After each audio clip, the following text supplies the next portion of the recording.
get this started.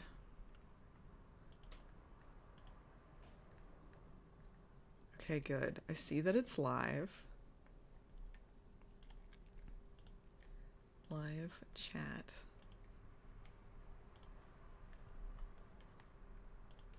Just gonna send the link.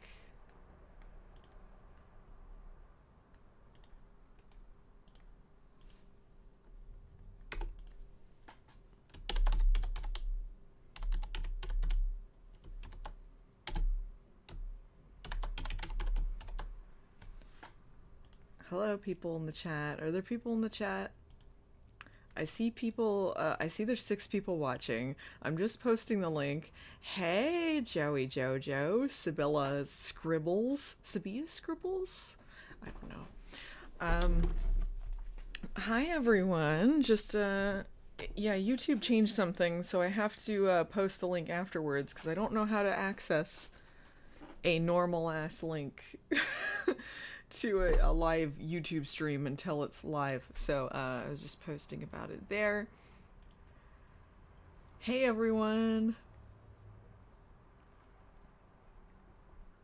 Welcome back to Modelland. Woo! Look, my place is all cleaned up. I don't have like a bunch of equipment in the back anymore. Pretty sweet. It's purple 02. No, you got a number in there. It can't be purple 02. It'd have to be just like purple, half past purple or something. How's everyone doing? Things have been insane, right?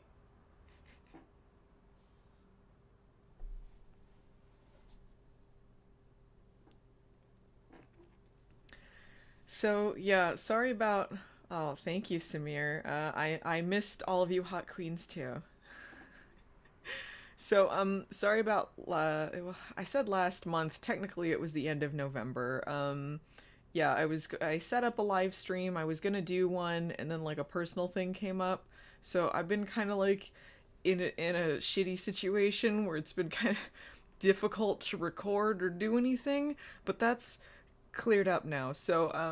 So what I would like to do, to make up for some lost time, you know what, I'm sick of looking at this book on my desk. I would like to finish it, and I would like to see what happens. So what I'm going to do is have a live stream every day, same time, 3 o'clock Central, until we're done with it. We're gonna finish this. Hi Nate, thank you. Hi everyone, we're already up to 57 people? Woo! You don't remember Modelland where we left off? Well, I refreshed myself. The very last thing that happened was a giant pond monster made out of arms and stuff ate some people. That happened. As usual, oh my gosh, my hair's all messed up. So as usual, I have a terrible memory. This will be me trying to remember what happened, who's who, what voices that I did. So rather than do a long-ass summary of what happened, I'm gonna give like a generic thing, and then I would like you guys to give me the highlights, and I'll read the funny ones, okay? What has happened so far in Modelland, the dystopian future fashion-based thing with young Tyra Banks stand-in Harry Potter fashion. What's happened, everyone? Okay, the last thing I remember was the scene with Scout seeing her dad shoot the dog. No, I see. I see, Justin. Oh, a super chat already from Elizabeth M. Go to heck 2020, hail Modelland. Thank you. And another one from Cyborg Cable with a little fist bump hair. Like, yeah. Thank you. People who are watching this archive later, if you just freeze frame, you could do pound it. Okay, Tyra's the fashion messiah named CL. Did they give Creamy's full name? Creamy de la Creme. I think they did say what her real name was when they introduced her. Torture in labor camps, that happened. A horrifying whipped cream thing, that also happened. Tookie is the granddaughter of the Emperor. You guys throwing some fakies in there. You're testing me. Desperata tried to escape over the wall, was struck by magical lightning, and aged rapidly. That's right, a girl tried to escape, and she got an old face, because she was missing her boyfriend. Terrifying Willy Wonka / Harry Potter ripoff. Creamy healed her group of pilgrims if they got poisoned or something. Yeah, there was some, like, tendril monsters that stuck their tendrils in their faces, and then they saved them, and then threw them to a pond monster. Tree Girl ran off, Baby Doll and Mom were sneaking in, someone got old, and they decided they couldn't climb the wall. Yeah, Tookie and her friends, they have some name, Unikas, they decided they had to escape, because there's some plan between, not between CL, there's some plan by the head Modelland lady. Oh my god, I'm already forgetting her name. There's some head Modelland lady who had some plan that apparently screwed with the rules to get them there. Oh my god, there's so many now. People were cats. They got, bad models got turned into cats. Best Oster Bros are the boy models. The guy from Albino Land was on his way to eat everyone's liver for some... Yeah, there's some monster, Creamy, like, Tookie's mom and sister are taking the pilgrimage to get to Modelland, and there's like a monster from the Albino Land that's there, and then there's some leader that I think I may have given sort of an Australian accent and then taken it away the next time I did his voice. There's the hand dude from Spy Kids. Didgeridoo chef lady. They talked about Dylan's eating disorder, but they weren't talented enough to handle something like that, so it fell flat. Right, okay, so Dylan reveals she had an eating disorder, and then they all have, like, their Beverly Hills 90210 talk, and over a toilet, and that's when they decided that they're gonna leave, I think. Another super chat from the Real Mana, something for your pain. Thank you. Yeah, friggling sticking me, or stickling something, frigging stick. There was some word in there. Oh my gosh, it went by too quick. There's another super chat from Drift219, backflip through window. Am I late? You are not late. Okay, I'm gonna stop reading these now, because it's gonna take forever and people are gonna get tired of it. So yeah, you get the idea, right? Willy Wonka, Harry Potter Land. They're in Modelland. We're 14 in, and if you're confused, well, so are we. Everyone's confused. Okay, so yes, giant pond monster. And we're gonna continue from there. All right. Chapter 34, The Madwoman of the Modelland. Oh, that's Tyra. Another super chat from Valdegast. How is Ash? Ash is doing good. She's hidden because I vacuumed, and she didn't like that. But maybe she'll come around. But for now, she's hiding. She might hide the whole stream, but she's doing good. Tookie's head fell hard onto her pillow before her bed had fully materialized. Her invisible jet bed. Her body was racked with exhaustion, but the heavy burden of impending death robbed her of the ability to fall asleep. Yeah, they believe they're going to be experimented on or sacrificed or something. 4 days had passed since Desperata had scaled the wall and the Unika's plans had been foiled. That day, after Guru Lauro's class, in careful whispers, the girls had seriously considered scaling the wall and succumbing to aging. Old-looking is better than dead, they reasoned. But then Piper had questioned whether 50 years of physical aging also shortened their lifespans, which wasn't any better an option than staying where they were. Tookie stared into the darkness, wide awake. With her fingers, she traced a single word onto the sheets. How?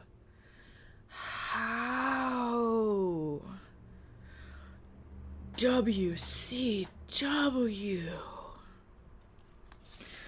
It was the question she had written on a scrap of paper to Dylan.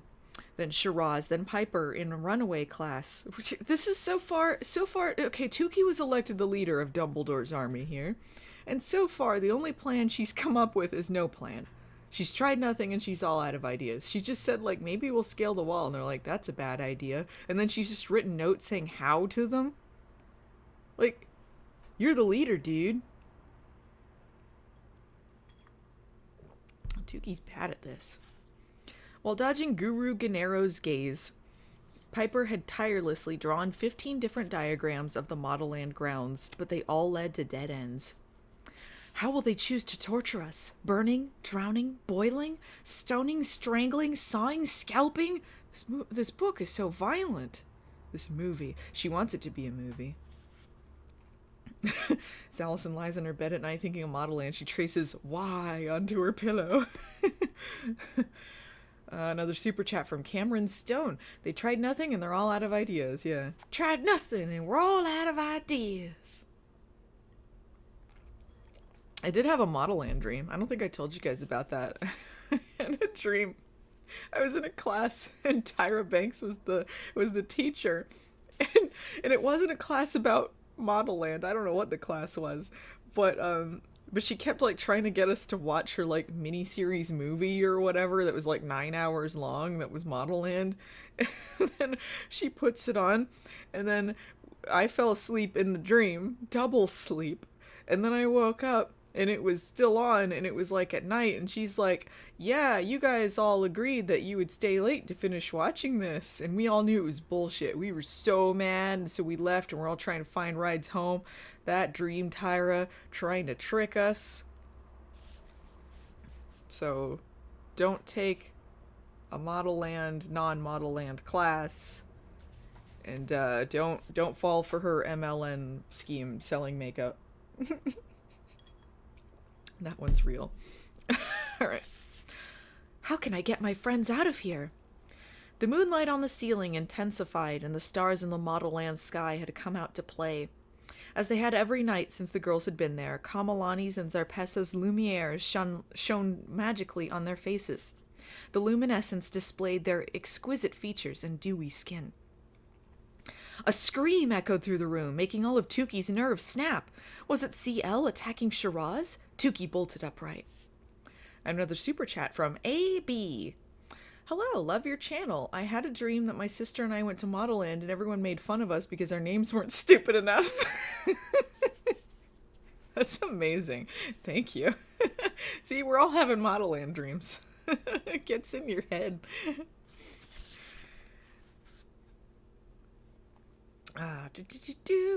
Across the room, Zarpessa sat up in bed. Get off me! Shiraz sat up too, staring curiously at Zarpessa. What her problem? Is she having a nightmare? Asked Tukey. Get it off me! They'll find me! I can't have them find me! Zarpessa ranted. Her eyes were wide and they darted around the room. Her head and body twisted in opposite directions from each other. I can't do it. I'm not coordinated enough.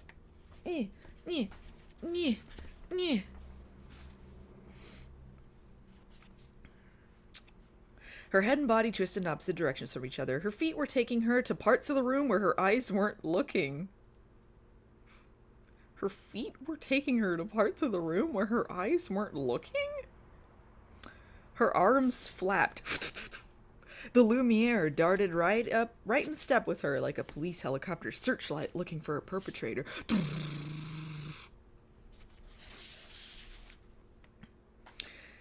Stay away from me, lady, you disgust me, Zarpessa shouted, waving her arms at the searchlight. I'm not hiding you anymore, so don't follow me, or they'll find you.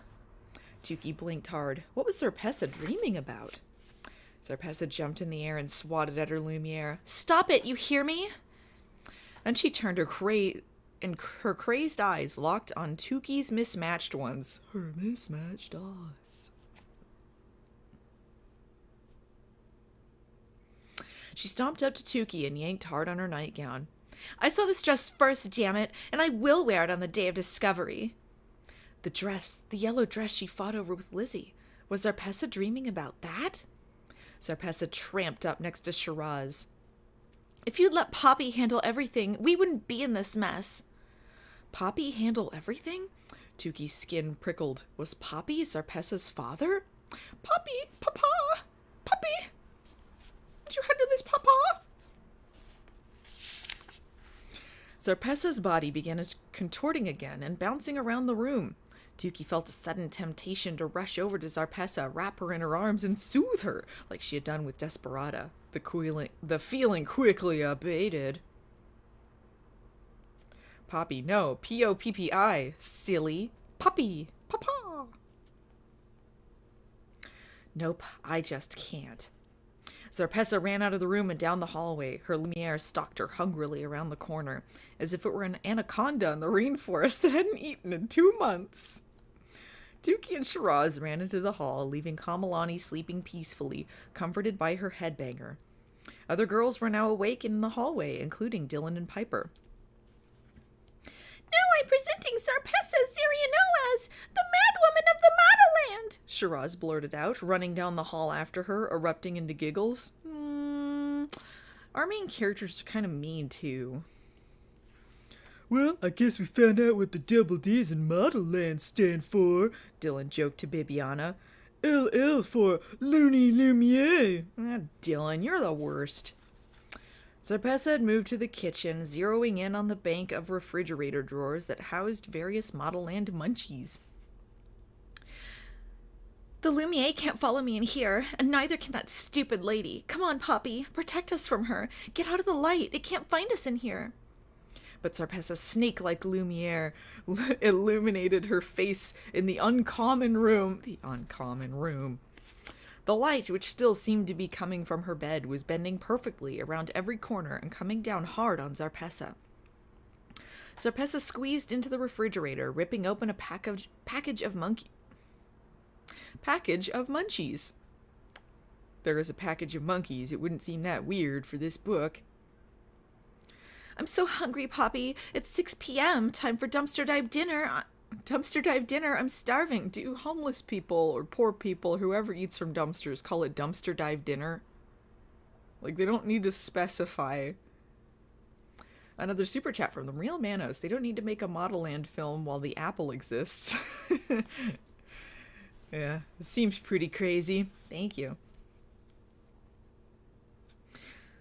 "Starving?" Chase, who had emerged out of her room, asked. "What's she talking about? That girl eats. She doesn't have the Likey sister's problem." The Likeys, who were standing beside her, stiffened. "We have no problem." I don't know what voice I gave them. I just know they're vaguely racist. "And that girl wouldn't dumpster dive if her life depended on it," Chase went on. "Her family's like billionaires or something. They could probably buy and sell all of Modelland." "You're her friend? Help her!" Dylan shrieked. Zarpessa's eyes were now rolling into the back of her head. "Oh, hell no," Chase replied, stepping back 5 full paces. "I don't do crazy." The door flung open and Dr. Erica speed skated into the room. Right, the doctors that have skates for feet, like literally the skates are part of their body.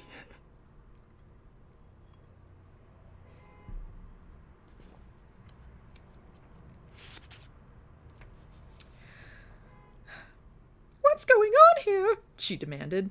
Shiraz raised her hand. "Girl, wake up! Scream like nutcase about Lumiere and T-dot dress. Go more wacko. Came here. Binge on munchie." Slam! Behind them, Zarpessa shut herself inside the refrigerator. Muffled shrieks could be heard from inside. Dr. Erica tapped lightly on the fridge door. "What's her name again?" she asked the group. "Who? The crazy monster? Zar Oppressor," Dylan huffed. Dookie is, that's what Zarpessa called her. Dookie! You guys remember that in No Holds Barred? That was a funny scene. Tuki started to snicker, then clapped her mouth shut. Despite how evil Zarpessa was toward her, she felt sort of bad for what was happening. This is a full-fledged breakdown. "I've seen this many times at Modelland before, Missy," Dr. Erica said. Too much Bella pressure, experiencing terrifying things like THBC, witnessing a girl aging 50 years before your eyes, can cause a drop in serum glucose. Zarpessa wailed. The refrigerator light. My Lumiere followed me in here. Dr. Erica peered at the girls. Does anyone know what she means? Perhaps one of you knows her from home. Did something terrible happen to her? Piper turned to Tukey. You know her from home, don't you? Everyone looked at Tukey, including Dr. Erica. Tukey, the doctor said gratefully, is there anything you know about this girl? Tukey felt a lump the size of a grapefruit in her throat. If there was any time to expose Zarpessa's secret, this was it. But she could just feel the anticipation in the room, the delicious, perverse glee of the other girls who were just waiting for a scandal. Why would a doctor be asking about this? This is a patient confidentiality, man. Tell us her trauma in front of everyone. Stupid Modelland doctors. There might be others besides Tukey and her friends who wanted Zarpessa to fail. Jealous girls, envious girls, girls who were not performing half as well as Zarpessa in class. Telling all Tukey knew right now would ruin Zarpessa. CL's words rang out in Tukey's head. The girl who is sucking your blood is hurting way more than you. Tukey knew CL was right. She should have compassion and understanding, even for an enemy. Anyway, this is what's going on, and she totally is like poor and then is eating out of the dumpster. Just kidding. Being the bigger person was what leaders did. Yes, CL was crazy. Yes, she wanted to torture and kill Tukey and her friends. But in the end, exposing Zarpessa's lies wasn't something a leader would do. Wouldn't this just divide the country? All eyes were still on Tukey, waiting for her answer. Even Zarpessa had gone silent in the fridge, as if she suddenly had her wits about her and sensed what was coming next. Tukey lowered her eyes and shrugged. I know nothing about her, she said in a low voice. Nothing at all. It was a pretty short chapter. The madwoman of the Modelland.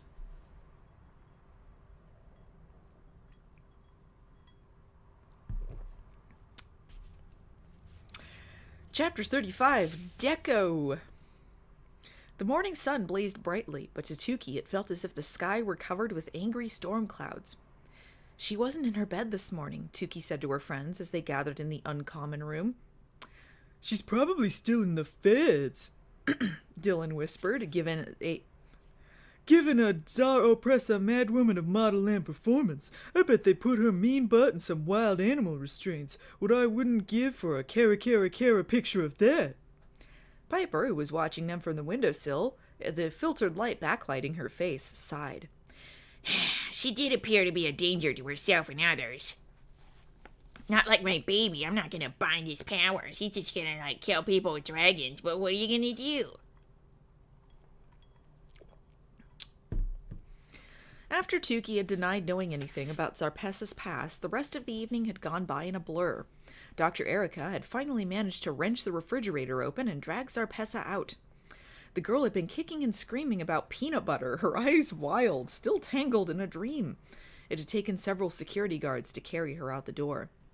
The girls turned to the sound of rapping on the front window. Bravo was standing in the bushes. Top that! Rapping in the window. Yo, Tukey, your name's not Dookie. This is getting kooky. Sucking on thumbs. Another super chat from Cameron Stone. Dylan is really sensitive to emotional issues. Thank you.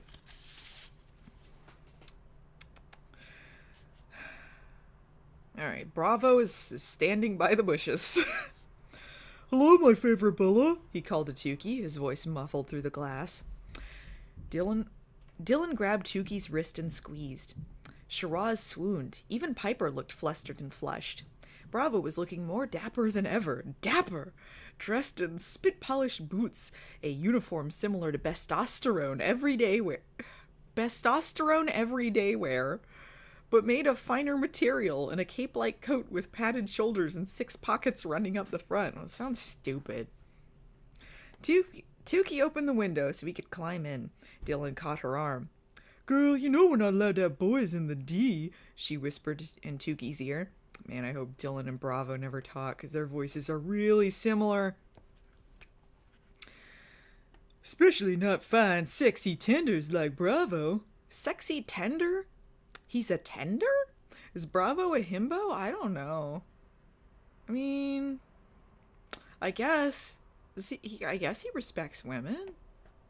He respects Tukey anyway. No respect for Zarpasso, but she didn't earn it. Tender. A sexy tender. A sexy chicken tender. Tukey shrugged and whispered, "He'll only be here for a minute, and we're leaving this place soon anyway. What does it matter if I get in trouble?" Pardon me. Pardon me, ladies, Bravo said, dusting off his pants. But would you mind if I stole your friend Tukey for a few minutes? Dylan stepped back now, smiling. "Oh no, my worst fears have come true." "Well, I suppose not, but take good care of her, you hear?" And then all three of Tukey's friends disappeared from the bedroom, giggling. Shiraz hooted. "Woohoo!" "Hi," Tukey said, her insides turning boiling hot. "Hi," Bravo replied. "You're following me, aren't you?" Tukey said, realizing there was a touch of flirtation to her voice. She didn't even know she knew how to flirt. "I saw you inside the Kara boat again. 3 times in 1 week, huh? But you do help me to not be so seasick."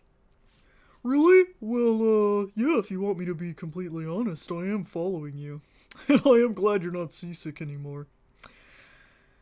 Another super chat from Sibylla Scribbles? Sabia Scribbles? One of those is right. Hopefully.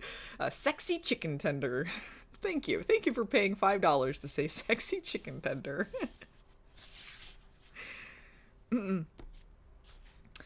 Bravo's lopsided grin snaked its way up the side of his face and right into Tukey's heart. "Oh, I hurt my hand during a photo shoot on the roof, and I came here today because I needed to have my thumb sucked." Ew! Ew, ew, ew, ew, ew. Okay, not a himbo. I remember I was getting pretty creeped out by him. I don't know, man. He was... Everything's creepy about these two.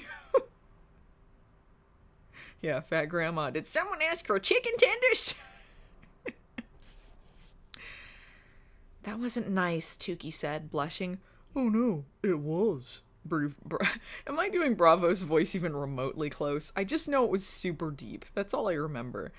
Holy! I got a big super chat. From Touring Hack, and I don't mean to make anyone else feel bad. Thank you. This is from Touring Hacker. Thanks for bringing this back, Lupa. With the terrible stuff going on right now and some personal tragedy, I'm eternally grateful for the laughs right now. This Baywatching charmed. You help keep me smiling, and I just wanted to say thanks. Thank you so much. I hope that hope things start getting better for you and for everyone. Okay.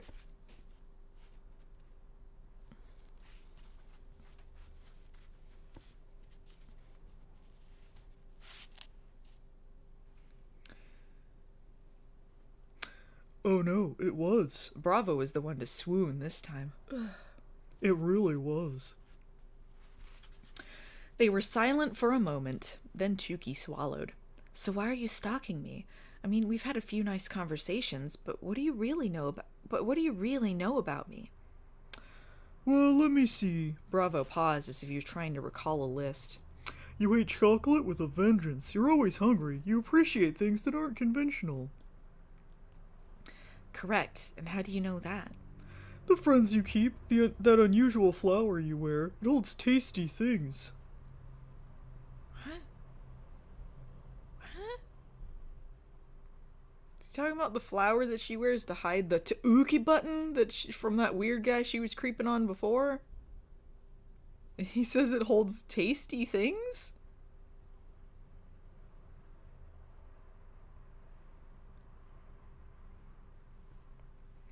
"But it's hiding something too, isn't it? I saw a piece of it when you were getting patched up at the feds. So what's under there?" He asked, trying to move the brooch aside. "Tell me what tasty things are in there!" Tukey swatted his hand away, whoosh, afraid for him to see that Ta'uki pin. "That's none of your business." Oh, yeah, why is he reaching out grabbing at her?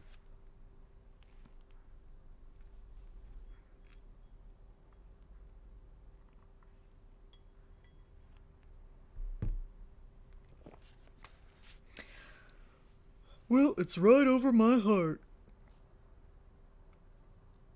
Bravo said, completely earnestly. Oh, it's gonna be some stupid. You gave your heart to me. Tuki's jaw dropped. Your heart? Since when has my body become yours? Her body, her choice. Bravo. Then she laughed. And come on, this is such a line. That is such a line. Ah! But in truth, she loved that he just said that. Oh, she loved it. It made her heart beat at warp speed.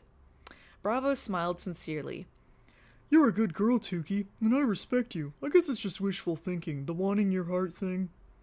Tuki blinked at him. All of a sudden, she felt the urge to laugh, or maybe cry. It's like that gif you see of the little boy being interviewed, like... That's her. That's her right now. She remembered what she looked like and all the insults that had been hurled at her by her family, Sarpessa, Gennaro. And here was this faultless specimen of malehood. Faultless specimen of malehood. A guy prettier than Miracle, wanting to spend time with her. She just couldn't understand it. This faultless specimen of malehood. Are you kidding me? She blurted out. You want me? Seriously? Seriously? Bravo didn't break his gaze. These other girls here, they chase after me like I can solve all of their problems. It's always been that way for me, not just here, and it sucks. I open my mouth to say hi, and women damn near pass out or want to marry me. I'm not even old enough to get into a club in Ladorno. Women always be swooning over him. He's sick of it. He just wants an uggo. He wants an uggo. 2 different colored eyes. That doesn't swoon and seems to have contempt for him. Oh, the trials and tribulations of the exquisite male. I'm so sorry for your pain. I know, I sound ridiculous, like a conceited egomaniac. You said it, I didn't.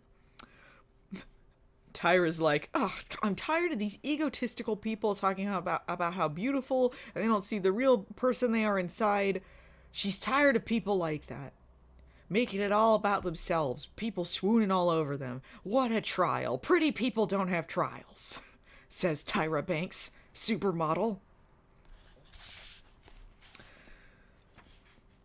But I'm serious, Tuki, Bravo went on. You're different. You could care less about my outer shell. This thing I have absolutely nothing to do with creating, said a human being. Then he shifted his weight. I want to tell you a story. Oh, please don't. A story?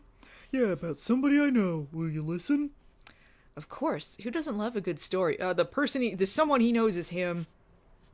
We talk about a little boy who was overweight or ugly and then became a swan.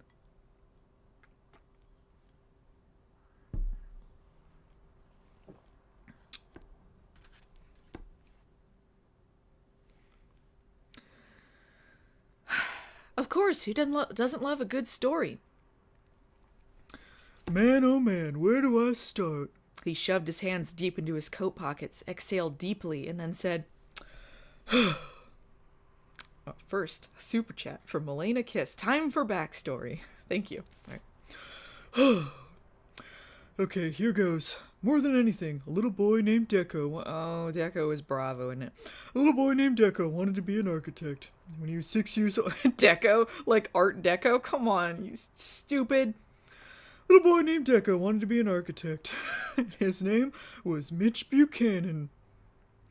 When he was 6 years old, other kids were drawing 2-dimensional houses and stick figures, but Deco was building 3-dimensional cities with discarded pieces of junk. But no one paid much attention to Deco's beautiful work because there was something that was more striking than his creations. His face! We know it's you, Bravo. Shut up. No matter where he went, people would stop in their tracks when they saw him. Sounds like Miracle, Tuki thought. 2 years later, the conductor of the prestigious Philharmonic Orchestra spotted Deco and his parents at a music street festival. The composer convinced Deco's parents to allow him to compose a whole symphony dedicated to Deco's face. Really? Tuki interrupted. That's just plain weird. I know, but just listen, okay? Bravo pleaded. Tuki nodded. On opening day, Bravo continued. Deco stood on the concert hall stage as the musicians stared at him, but he wasn't miserable, because from where he stood he had a perfect view of the entire hall. The swaying walls, the building's undulating curves.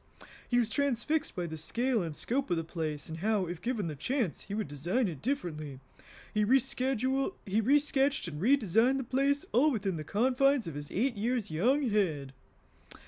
Dookie pictured the young boy and softly smiled at the thought of him getting whatever pleasure he could from such an odd circumstance. When Deco reached his teen years, the attention he received from the opposite sex was startling. One young lady actually fainted when she saw him on the first day of school. Oh, he's so handsome. Another super chat from Cameron Stone. Full name Art Deco Vandelay. Thank you. Deco wasn't interested. He concentrated on his architectural career instead. He tried to sell his ideas to multiple architectural firms. They were always impressed with his skills, but his face stole the show, and the conversation soon turned to the beauty of his visage, not his designs.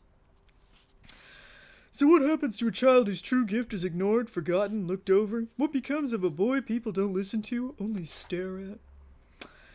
I don't know, Tukey answered. What happens to him? That was a rhetorical question, Tukey. Bravo smiled.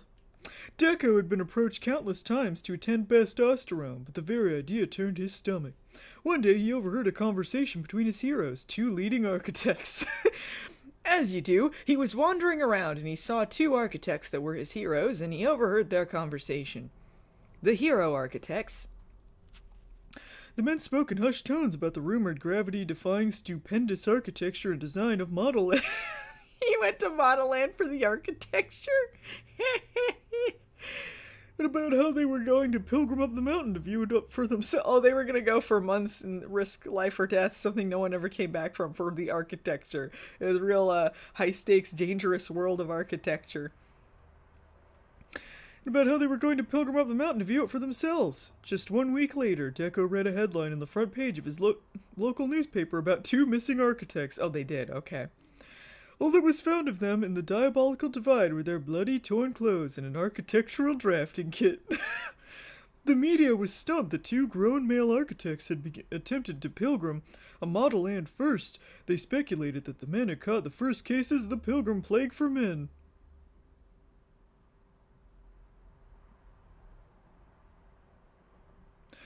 They speculated that the men had caught the first cases of the pilgrim plague for men. You could just say... This doesn't have to be one of those, like, deodorant deals for men. You could just say they're the first men documented to catch the pilgrim plague. Which is weird, considering Bestosterone is like a brother Modelland Academy. Apparently no one felt like they needed to run up to become a Bestostobro. Modelland for men! But only Deco knew the real reason for their fatal excursion. This is so intense, Tukey whispered. Alright, man. From that day forward, Deco became obsessed with the reason why his two favorite architects would risk their lives to see Modelland structures with their own eyes. Their obsession, even in their deaths, became Deco's, but he wasn't willing to risk his life for a viewing. His safe way up the mountain? Bestosterone. Bravo and Tukey said at the same time. Bestosterone! Bravo exhaled deeply, like a huge weight had lifted off his chest. Tukey touched his arm. Hi, Deco. Hi, Tukey. Bravo replied. Alright, what a twist. What a twist! Bravo replied. Hi, Tukey. Hi, Tukey. Bravo replied. His eyes were glassy, and Tukey wondered if he was holding back tears. Thanks for listening. Then he leaned toward her. You have a hair that's about to go in your eye. Let me get it. Why would you say that? Just say stray hair. You have a hair that's about to go in your eye. Tukey remained very still. He licked his thumb and then brought it to her eyebrow. Ew! Quit with the thumb and the licking and the mouths. Slowly smoothing the unruly hairs down as he smiled into her mismatched eyes. Tukey stared deeply into his caramel ones, and her knees felt like they would buckle. She sensed a gentle burning inside her stomach, and her hips felt like they were being tickled, even though Bravo's hands were nowhere near them. He got her pregnant with his thumb. Bravo put his hand on the side of Tuki's face. The warmth from it felt like sweet tea pouring into her mouth. He whispered straight into her ear, his lips brushing against her earlobe. I really like this, Tuki. It feels right. I know I have to get out of here before you get in trouble, but I don't want to leave. His words felt like maple syrup coursing through her veins. And I don't want you to, she replied. You make me feel... A single tear fell from her brown eye. like a remember girl. You make me feel like a remember girl.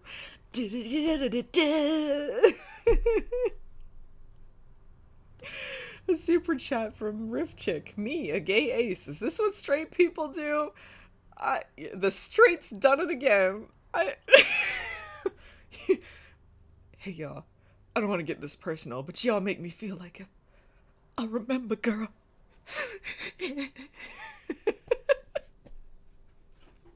Really? A remember girl? What's that?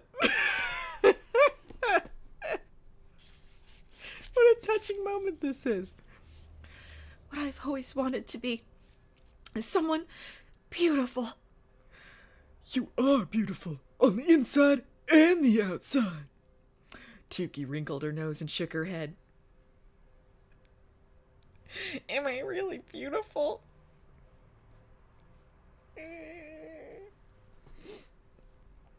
You really are, Tuki. Beautiful, in a special, unique way. Like ugly. You're so different, and you deserve someone who would treat you like the unique princess you are. And that's me. Tuki, I don't want anybody else to have you. No one will have you! I guess you could say I'm selfish. I want you all to myself. Your first time should be special and tender, and it should be with me. This guy says this to all of the girls in Modelland. He is fucking playing her. Don't fall for this deco bullshit. He tells them all the architect story.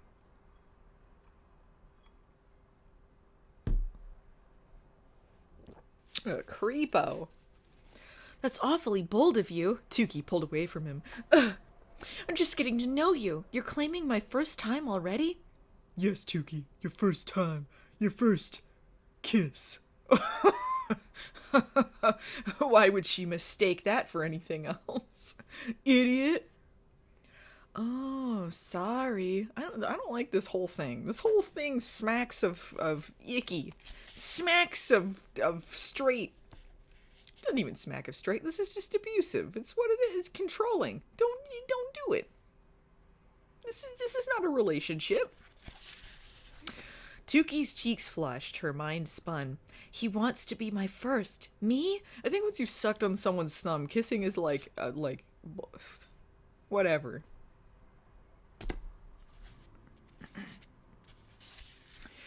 He wants to be my first? Me? The expando mode six-headed forget-a-girl? Is he sight impaired? But he's looking right at me. Close up! Oh god, I promised myself to Theophilus. Well, who cares? Theophilus didn't fucking remember you. Who cares?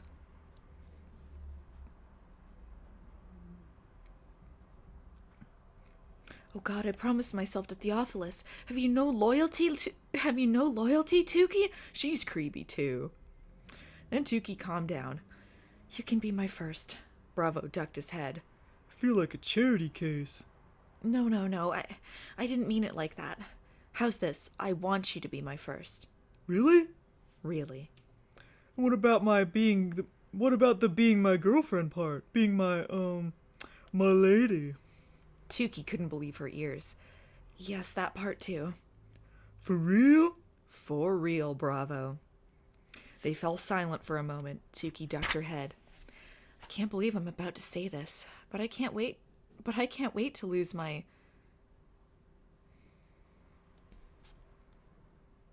Guys, I want to prepare yourselves for an endlessly creepy line. If you need to sit down, like perhaps you're listening to this on some earbuds, you might want to, all right? I can't believe I'm about to say this, but I can't wait to lose my lip virginity to you.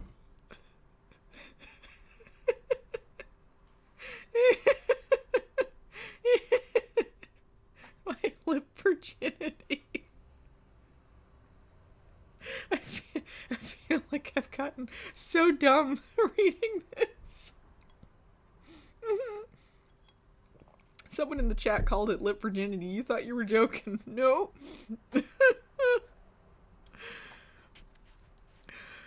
He smiled his luscious, crooked smile. Got a super chat from Hex the Bookworm.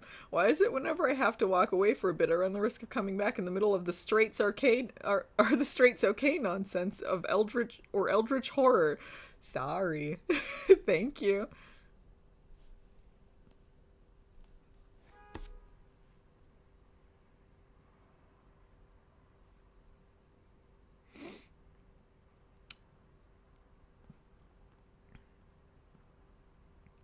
He smiled his luscious, crooked smile. Have you ever thought about what your first kiss might be like? Tuki's heart stopped. Only a million times, she was tempted to say. I guess so, she said instead, trying to sound nonchalant. But I've always wondered, will people know afterwards? Will they be able to tell that I've done it? No one talks like this. I get this is a metaphor for sex. It's not a metaphor for sex, though. They're just being stupid. Like, nobody fucking cares. Nobody fucking cares if you kiss someone, Tuki. Stop it. Well, maybe not, Bravo smiled. but you'll know. And will it feel weird? Stop it. Stop this right now! I hope it will feel amazing, Bravo said. and I know the perfect place our first kiss can happen. Our first kiss. That sounded so good. Where? Tuki whispered. I'll sweep you away where no one at Modelland can see us. Bravo said. We'll go on a magical ride down a secret zip-zap that we hid under the new 7-7 stadium and land in the most beautiful fountain in Ladorno. Alright, so he's done this with several girls now. Take them away for their first lip virginity loss kiss.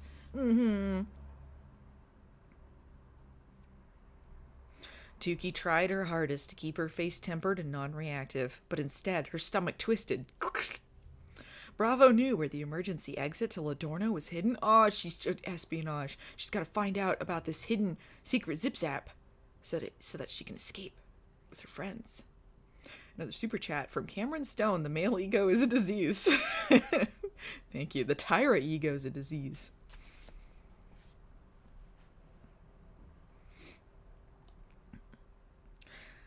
I can make it happen after a man attack tomorrow. Oh, I forgot about man attack. Wait, Tuki frowned. A man attack? When? A man attack! I feel like I'm reading about a man attack right now.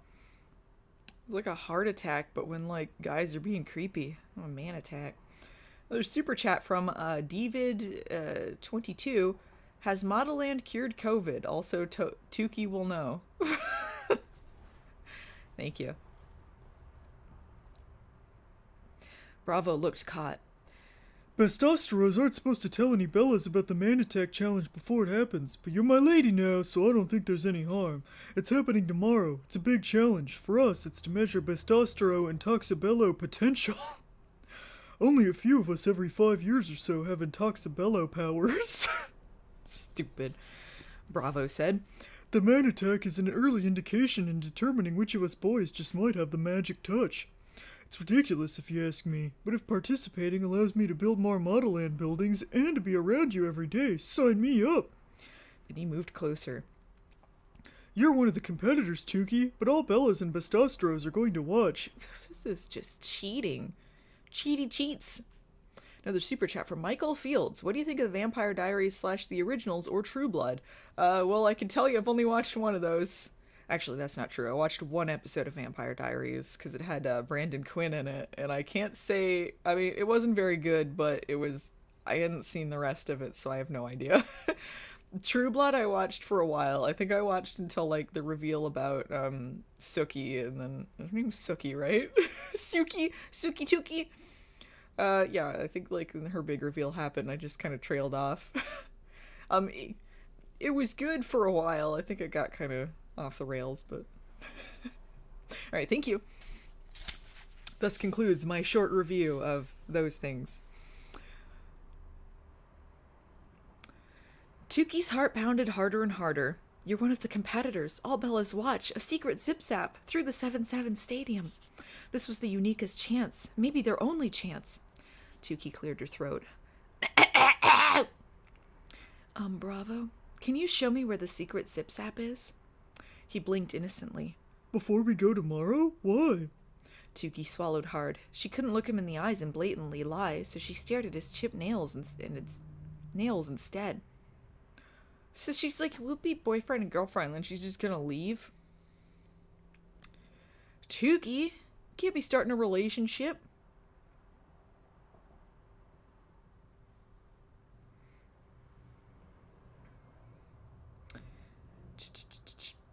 I'd love to see the thing that will lead us to our first kiss. The words came out in a messy jumble, a Jessie mumble, if you will. Tuki was almost certain Bravo could smell the guilt wafting off her skin. But he smiled brightly. Of course, Tuki. I'll show you the zip-zap tonight. He gave her a warm smile, which just made her feel worse. He smiled brightly, then gave her a warm smile. He smiled smilingly. Smiley smiles! Which just made her feel worse. Too much worse. She couldn't do this to him. Bravo, she said, peeking at his eyes. There's something I have to tell you. She had to tell Bravo the truth, even if he wouldn't like it. He just poured his heart out to her. He deserved honesty in return. Another super chat from Alina Goldberg. Due to recent events, can we have more Xena reviews? Thank you. Maybe I will. I haven't watched it in a while. I've been meaning to rewatch it. So maybe I'll do one that's a good video. That was my very first Manic episode. So on a technical, well, you know, on every level, it's not really the best. I would like to do a do-over. Yeah, might do some more Xena stuff. Thank you.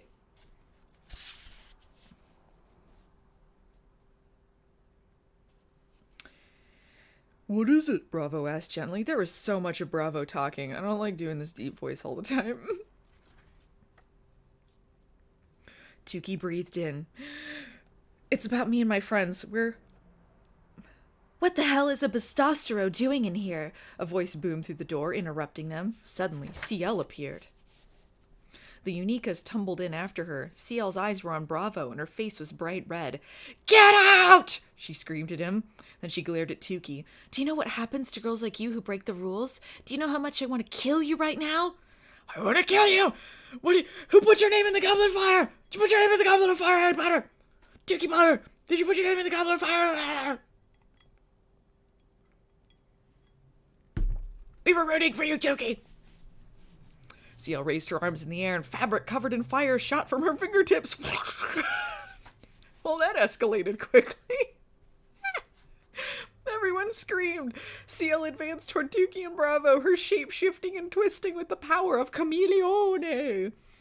Her face morphed from a mixture of Ganeros and Applauses to a gory combination of Chase and Zarpesses, then shifted to a mishmash of Dylans, Pipers, and Shiraz. She spent all this fucking time describing her Bravo and Tuki's most awkward lip virginity conversation in just a bunch of bullshit for like 10 million years. And then on the very last page of the chapter, she crams in fire shooting out of her hands and shape shifting and an attack and all this like just shoved in there in one page. You could have spent more time on this. Yeah. What the hell are you doing, you motherfuckers? It was Dumbledore. Alright, her face morphed from a mixture of Gnaros and Applauses to a gory combination of Chase and Zarpesses, then shifted to a mishmash of Dylans, Pipers, and Shiraz's and Tuki's faces, her skin melting, her tendons popping, her eyes blazing bloody red. Unnecessary. Steam puffed from her nostrils. She bared sharpened teeth and extended her hands toward them, her razor blade claws extended. The girls backed into a corner. They held on to one another for dear life. Shiraz started praying in Labrian. Dylan began reciting all her brothers and sisters' names, saying, "Goodbye, I love you," after each name, and then she fainted. Piper closed her eyes and leaned her head back as if she had accepted her fate and just wanted whatever pain was approaching to be over quickly. Leo! Leo just fix it, whatever. I've been dead before. This is it, Tukey thought. She's going to kill us all now. CL! A voice screamed behind them. Persimmon stood in the doorway, her mouth in a tight line. What in Belladonna's name are you doing? Belladonna is the one. I couldn't remember Belladonna's name. She was the head honcho. She grabbed the Intoxibella's arm and dragged her out of the room. As she was being pulled away, CL glanced over her shoulder at the girls. When she shook her finger at them, her nails were long and still long and pointy talons pointed her finger at them. I should just burn you alive, she hissed. Over my dead body, Tukey thought. What is going on?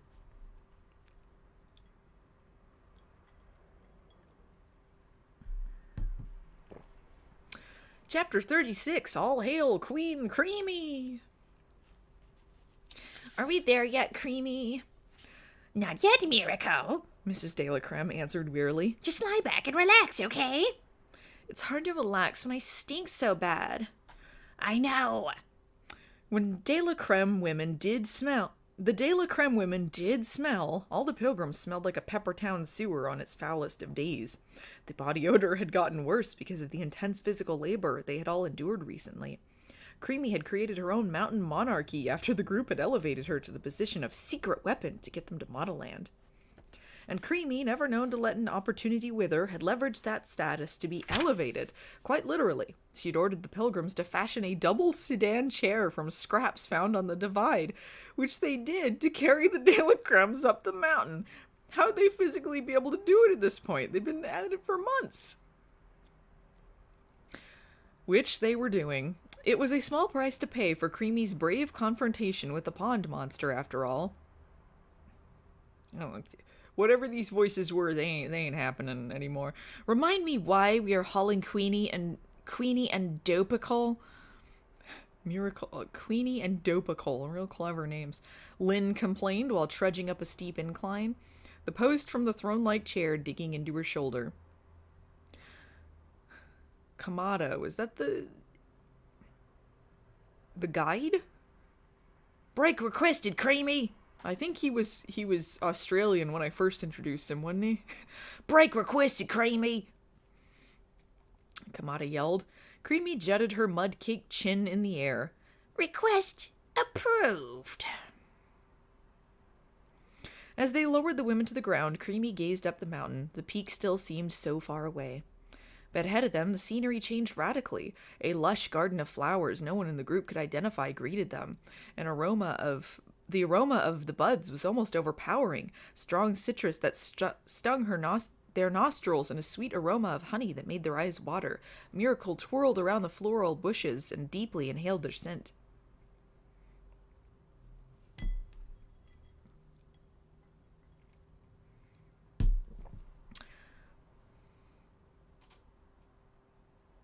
Yum, Creamy. They all smell so good. I want to pick bouquets of them. This is a dumb person writing a dumb person. She trilled, kicking her leg up, smacking it into her ear. Bouquets, sweetie. You want to pick bouquets, Creamy said tiredly. Suddenly, a haunting, keening sound snaked around the group. Lynn froze. It sounds like a woman. Was Lynn the old one? Was Lynn? I don't remember if the old one died or not. Might have been that one. I don't know. Lynn froze. It sounds like a woman moaning in pain. I remember Abigail Good was the hairy one. I don't remember what voice. Look there, Abigail said. She pointed her hairy arm toward... I guess none of them really matter. She pointed her hairy arm toward a small, well-tended cemetery made up of 6 old, polished marble tombstones with elaborate engravings. Oh, so there's just a cemetery all out there. Creamy marched up to the headstones and stared at the markers. Muse Melodia, Muse Prancia, Muse Chromia, Muse Dramatia, Muse Fabrica, and Muse Chitectia? Like architecture? Muse Chitectia? Muse Chitectia? Wow, who were they? Lynn whispered, leaning closer to touch one of the stones. At her touch, the headstone glowed a golden yellow. The burial ground began to pulse. This is like insane. Everything that's happening outside of Modelland is somehow more insane than normal Modelland. I didn't think that was possible. Kamada pulled his shank spear from his knapsack and crouched into a defensive position. Then came the sound of hundreds of pitter-pattering feet. Defensive mode! Creamy ordered. Harriet, Lynn, and Hunchy. What are they expecting is going to happen, right? Okay, so let's say they get to Modelland. They're the first people who got there, and they're like, you made a mistake. What are they going to do? Like, are they going to be like, oh, you made it. I guess we'll let you in.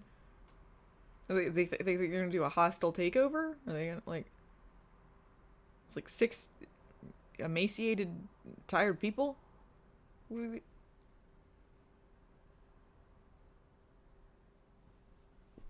What's the plan? Hunchy. Yeah, Hunchy's the hunchbacked monster thing that's hanging out with them. They named it Hunchy, as they were clever. Harriet, Lynn, and Hunchy jumped in front of Miracle and Creamy as if guarding treasure. The tombstones began to emit angry sparks. A primal scream rang out. Ah!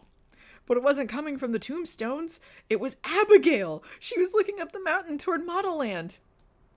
I have taken your crap for too long, Abigail screamed, but I have had it up to here. The line must be drawn here, this far, no further. I should have known you wouldn't help me change the world, to spread the word about how beautiful a hairy body can be, and now I have had enough. Harriet ran over to Abigail and tried to soothe her, but Abigail scuttled toward the rocks and picked up something shiny and metal. It looked like a dagger. What are you doing, baby? Her mother asked. From the look in Abigail's eyes, it was clear she couldn't hear her mother. Her mind had gone elsewhere. Abigail yanked at her soiled clothing, pulling everything off.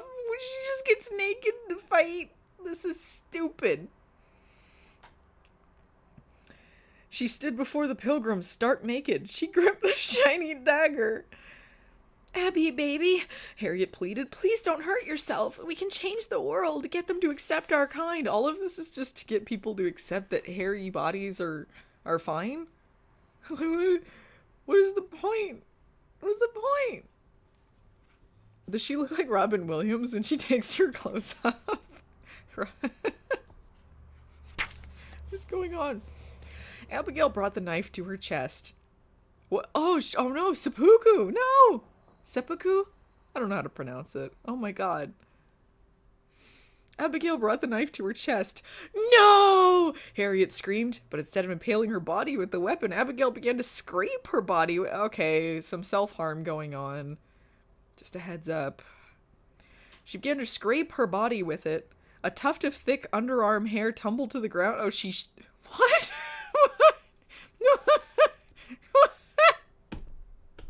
What? She's shaving herself.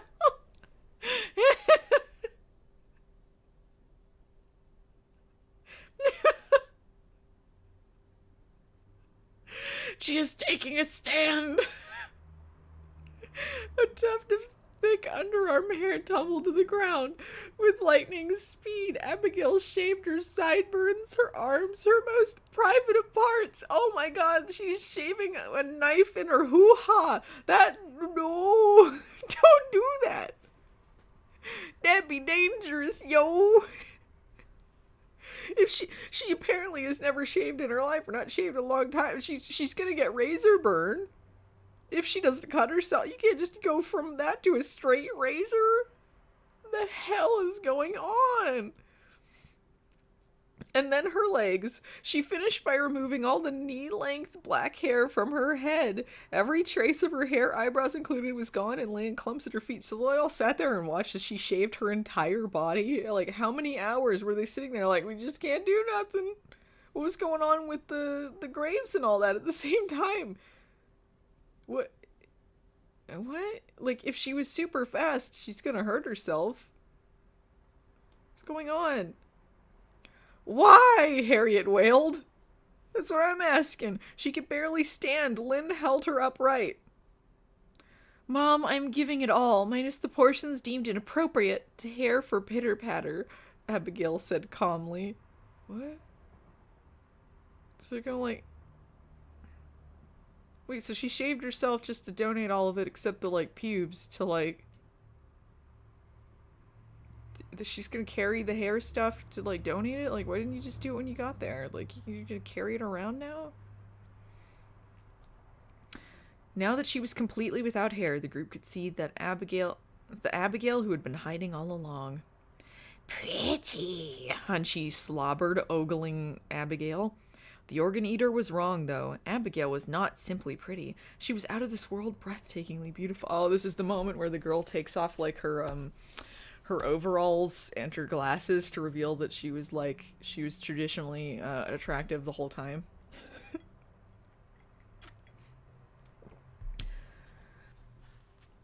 I don't wanna wait for our lives to be over. What is the one down the stairs? The kiss me. Da, da, da, da, da, da.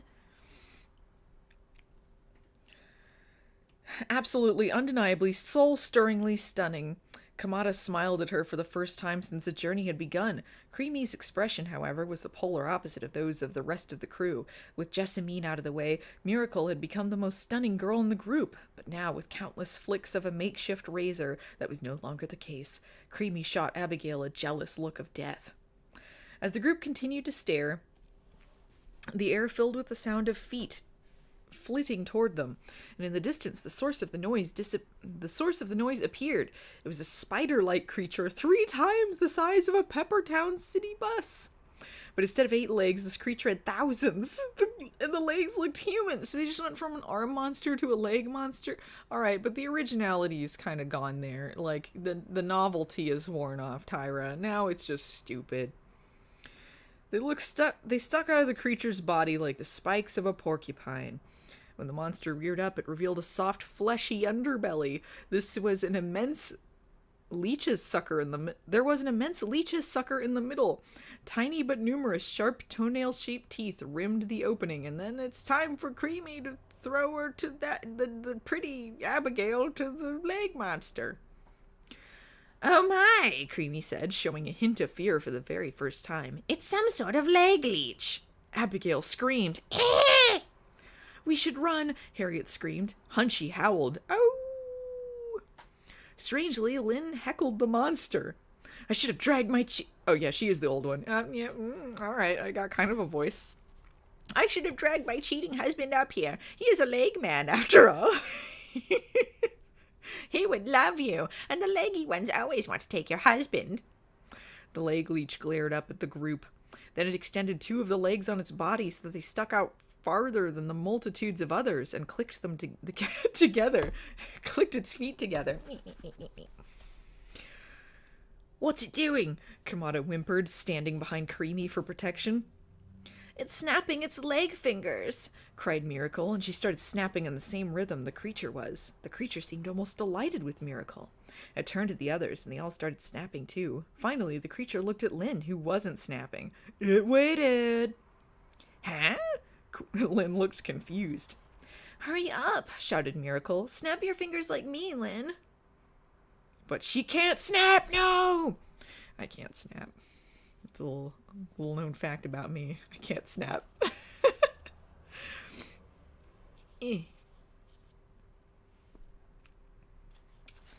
Lynn began snapping with her right hand to the rhythm of the leg leech's head-bopping beat. The creature seemed pleased and motioned for Miracle and Lynn to join in with both hands. Miracle complied, snapping double time while doing her signature high kicks, but Lynn just could not double snap to perfection, given that she had lost her left hand's middle finger weeks before. Oh, to the arm monster. Harriet stopped snapping and walked over to Lynn to help her out. The creature contorted, then reared back and exposed its toenail sucker mouth. A forked tendril extended from the center. 2 sharp toenail clipper blades at the end of the fork made scissoring actions and slicing both Harriet and Lynn at their hips. Oh my God, Abigail screamed. Do something, Creamy. I'm your leader, not a magician, dear, Creamy said dryly. The leg leech burped out a pile of Harriet's hair and threw the two women's legs onto its body. They instantly attached, still kicking wildly. Then the creature balanced itself on a group of 10 legs. It began to waltz to a place in front of the surviving pilgrims. I know how to save us, Creamy, Miracle yelled. Dancing! At last, she is her calling. Creamy looked at her, relieved. Do your thing, Miracle baby. Dance in your spirit and in your body. Miracle gazed up at her mother, touched that for the first time Creamy supported her dancing. She proudly ran in front of the leg leech and began a rousing back and forth dance routine with Bellissima in her arms. Da da da da da da da da da da da da da. Start spreading the news. I'm going to Modelland today. I want to be a part of it with all these dorks. Slowly and joyfully, the leg leech retreated, backing away like 1,000 ballerinas in unison. If anyone had been standing just a bit closer, they would have noticed that swaying along with Miracle and Bellissima was one of the ancient tombstones, the one marked Muse Prancia, to be exact. Just then, a ring of fire encircled the cemetery, Miracle, and Bellissima. Oh, my lord! Creamy began to run in hysterical circles. My babies! Somebody get my babies! The circle of flames burst high into the air and amassed into a huge fireball, freeing Miracle and Bellissima. The fireball then flew straight toward Kamada and Abigail. Kamada grabbed Abigail's hand in panic and started to run. Creamy shouted, Run that way, Kamada! Kamada looked disoriented and ran straight into the flames, just as Creamy had instructed. In seconds, nothing of Kamada and Abigail was left, not even ash.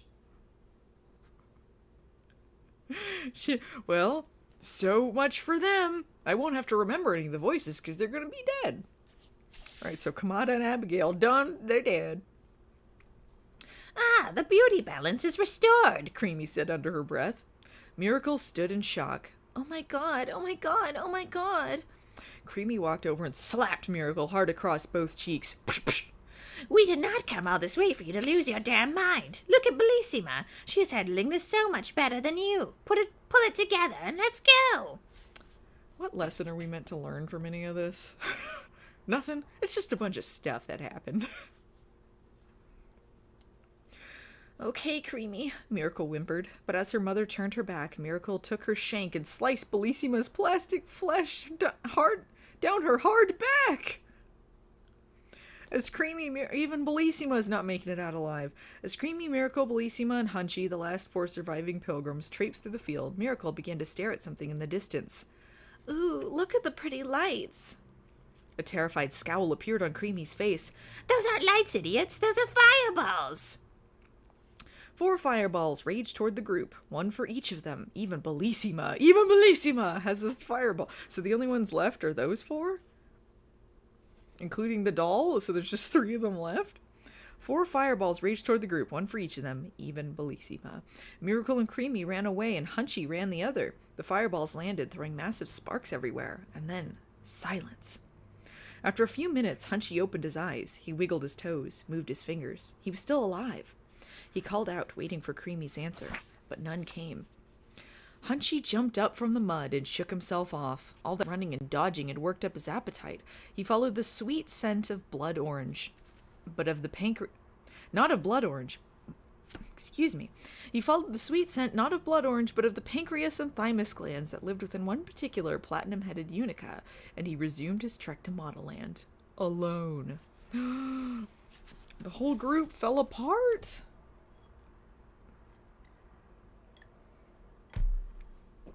Hunchy. Chapter 37, Man Attack and Heartache. Late that night, Tukey and the other Unicas huddled in a circle just outside the D. So, you're certain that's where the emergency zip-zap is? Dylan looked uncertain. You sure that's where the emergency zip-zap is? There was something about Dylan's voice that bothered Tukey.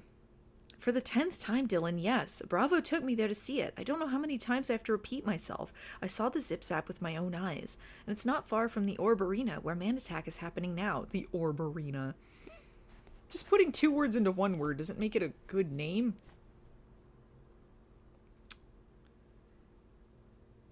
And you're competing? Piper asked. Correct, Piper, Tukey replied.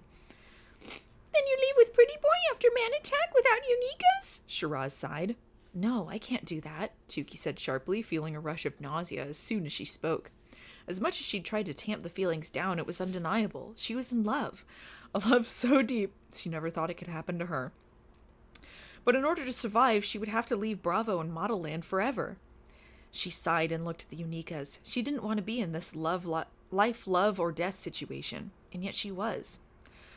We're going to take that zip sap, Tukey told the Unikas, but we need to create a distraction tomorrow so we can get to it without getting caught. You guys have seen the orb arena, right? Yes, in first day tour, Shiraz said. In that crazy egg building with open steel and exposed wire. Right, Tukey said. Maybe Piper can scout it out while Man Attack is going on. The exposed wires will make it easier for you to follow the trail to the main lighting switchboard. You need to find the on-off switch and create a blackout. Piper squinted. A blackout? This response rankled Tukey too. Duh, she snapped. Piper sounded like a parrot. I thought you were the intelligent one. Piper recoiled. She exchanged a look with Shiraz and Dylan. Then she fiddled with the puzzle game in her hands and said, What if I don't find the switchboard? You call me stupid. You're stupid. Nobody calls me stupid. You will, Dylan answered her. You as being Princess of Sandscolor, Shiraz whooped. Piper narrowed her eyes at her. She seemed annoyed too. There's no such thing. This is Modelland, Piper, Dylan said. Anything's possible here. Even a forget-a-girl being adored by the most wondrous, lovely, remember boy in the world, Tukey thought. Tukey, Piper said. Did you hear what I said? Tukey turned to Piper and blinked. Huh? Piper's top lip curled over her teeth. Duh, she mimicked. I was saying that Dylan needs to be ready for a fainting spell in case we need a diversion. Isn't that right? Yeah, Tukey straightened up.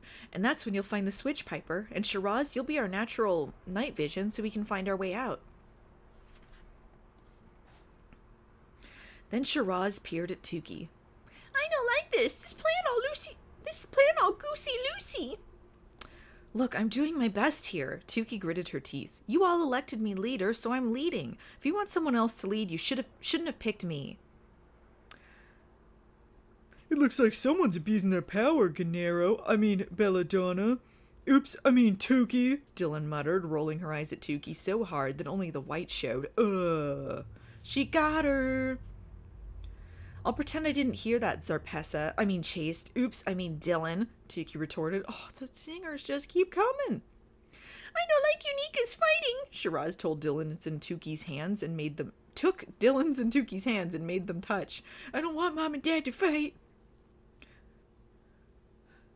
Shiraz, we don't have time for this, Tukey said, yanking her hand away from Dylan's. Do you want to die or do you want to live?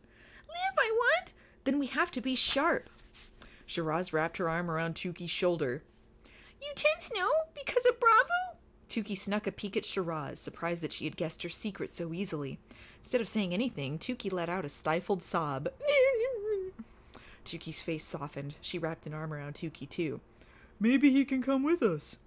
This just made another rush of emotions swell in Tukey's heart. She hated that she was leaving Bravo behind. She hated that she'd finally found something amazing, Bravo and Modelland, and had to give it up.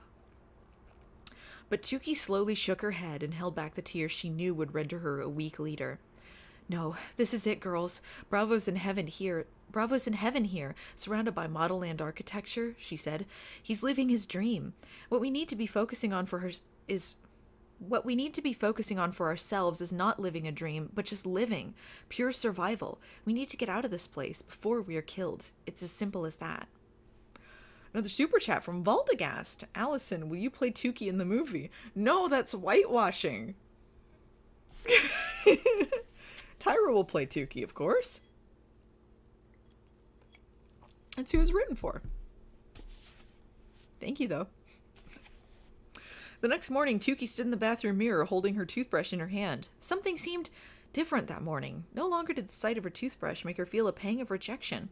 In fact, when she looked in the mirror, she thought she saw a miracle. A real miracle. One that had nothing to do with the miracle back home. Her body no longer resembled a Peppertown twig. There were slight curves at the base of her hips, the same hips that had tickled when Bravo had smoothed down her eyebrows with his dampened thumb. Am I hallucinating? She wondered. Creamy said that the only thing that would develop on me would be a larger forehead as my hairline receded from age. Is this mirror warped? Oh my god. Is Modelland transforming her? Or is she simply blossoming into a swan? Tukey ran her small hands up and down the mirror. The surface was as smooth as the first day she'd arrived at Modelland. Yes, I'm definitely hallucinating. Crazier still, Tukey could swear that she was... Well, she didn't even think about the word... to think the word herself. The word Dr. Erica had used to describe her. Prit Guru Gannero's voice blared through the air.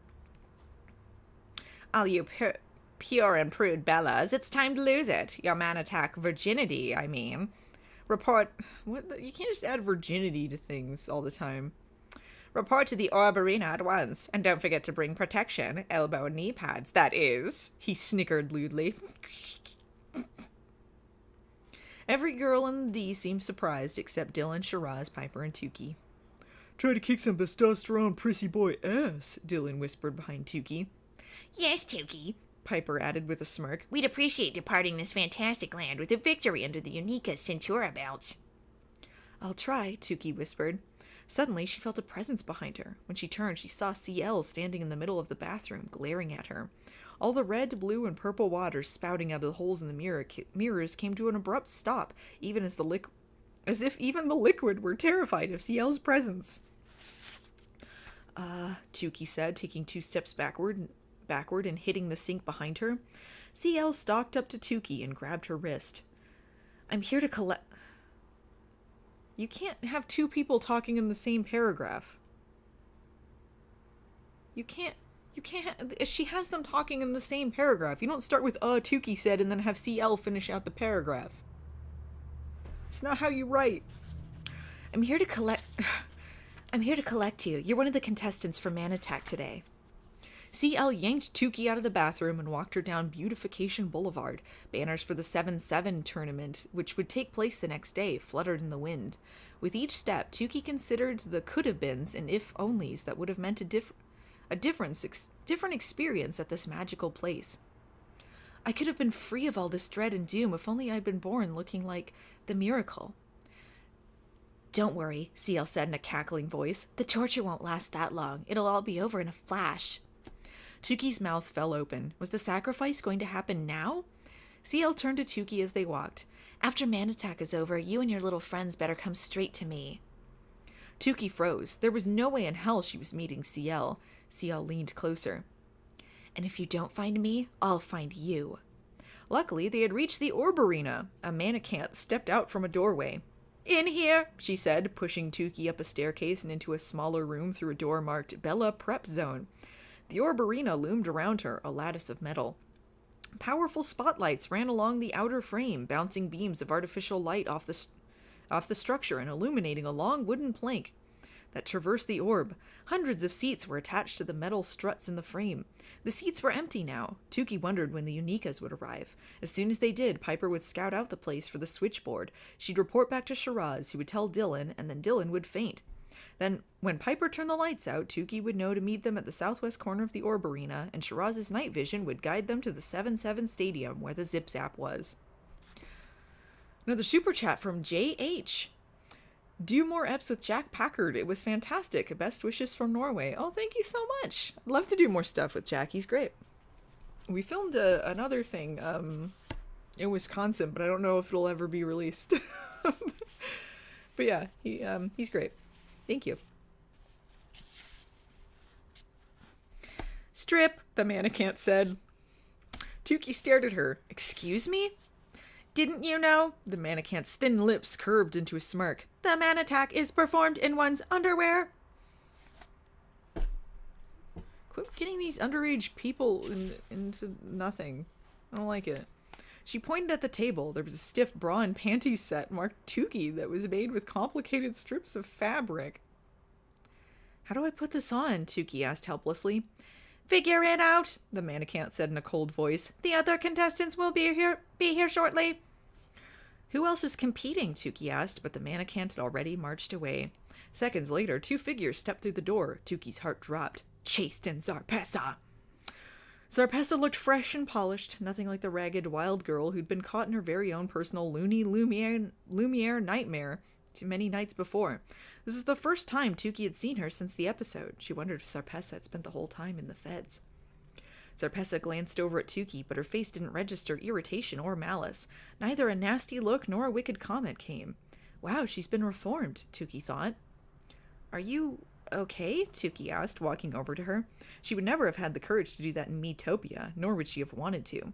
But a lot had changed since she'd been at Modelland. About the other night, I mean. We all do strange things at night sometimes. I sleepwalk, in fact, so I can understand what you're going through. In a flash, Zarpessa's face turned from meek to malicious. She moved so close to Tukey that their noses almost touched. You understand? You understand nothing. You have no idea what it's like to be me. You can't, because you and your useless friends have never been on top. And stop being all sweet, pretending like you weren't thrilled about what happened to me that night. When Dr. Erica took me away, did you tell anyone about my family? Tukey blinked hard. I didn't say a word, I swear. Yeah, right. Zarpessa's eyes narrowed. If you ever try to say you understand me again, I will cut your tongue out. Because you're freakazoid, unfortunate-looking, water-headed baby... Excuse me, I didn't expect a water-headed baby reference. Excuse me, no. Because your freakazoid, unfortunate-looking, water-headed baby self can't, and you never will. And then Zarpessa spun away, shoulders squared, her hands repeatedly opening and closing into fists. Chaste followed, shooting Tukey a nasty look. You weren't so crazy about Zarpessa the other night. Tukey wished she could remind Chaste, remembering how the girl had taken a big step away from Zarpessa in the throes of her breakdown. Zarpessa and Chaste stepped through the door to the orb arena and out onto the wooden plank, testing how it felt. Chase started bouncing up and down on the plank, higher than possible in regular gravity. A giant scoreboard loomed in the sphere. Tukey spotted her name immediately. She would compete last, and then, to her horror, she spotted her competitor. There's like a scoreboard in here for the man attack. Woo, Modelland versus Bestosterone. Woo. Here we go, kinda. Man attack, Modelland, Bestosterone, Chaste versus Alexander, Zarpessa versus Webb, Tukey versus Bravo. Ah, beans. They gotta fight in their underwear before they lose their kiss virginity. Their lip virginity, I mean. That'd be stupid if it's kiss virginity. No, Tukey whispered. Anyone but Bravo. Within minutes, the seats filled with excited Bellas and enthusiastic Bestosteros, as well as a sprinkling of gurus. Tukey spotted Guru Pacifico, his eyebrows looking as if they were having a conversation with the ebony-skinned Bestostero on his right, while his mouth seemed to converse with the hazel-eyed Bella behind him? Guru Applause, handhead, waved in the air like a beauty queen on a parade float. The girls disappeared back into the prep zone and put on their undergarments. Chaste and Zarpessa fit into theirs nicely, but Tukey just looked ashy and stick-like. I thought that she developed, though. Super chat from Richie's Radio. I don't see the entire name. Does it say that? Richie's Radio Room. Okay, I just had to spread it out a little bit more. I got a bunch of windows open. Thank you, Richie's Radio Room. It's a pair going... Meow.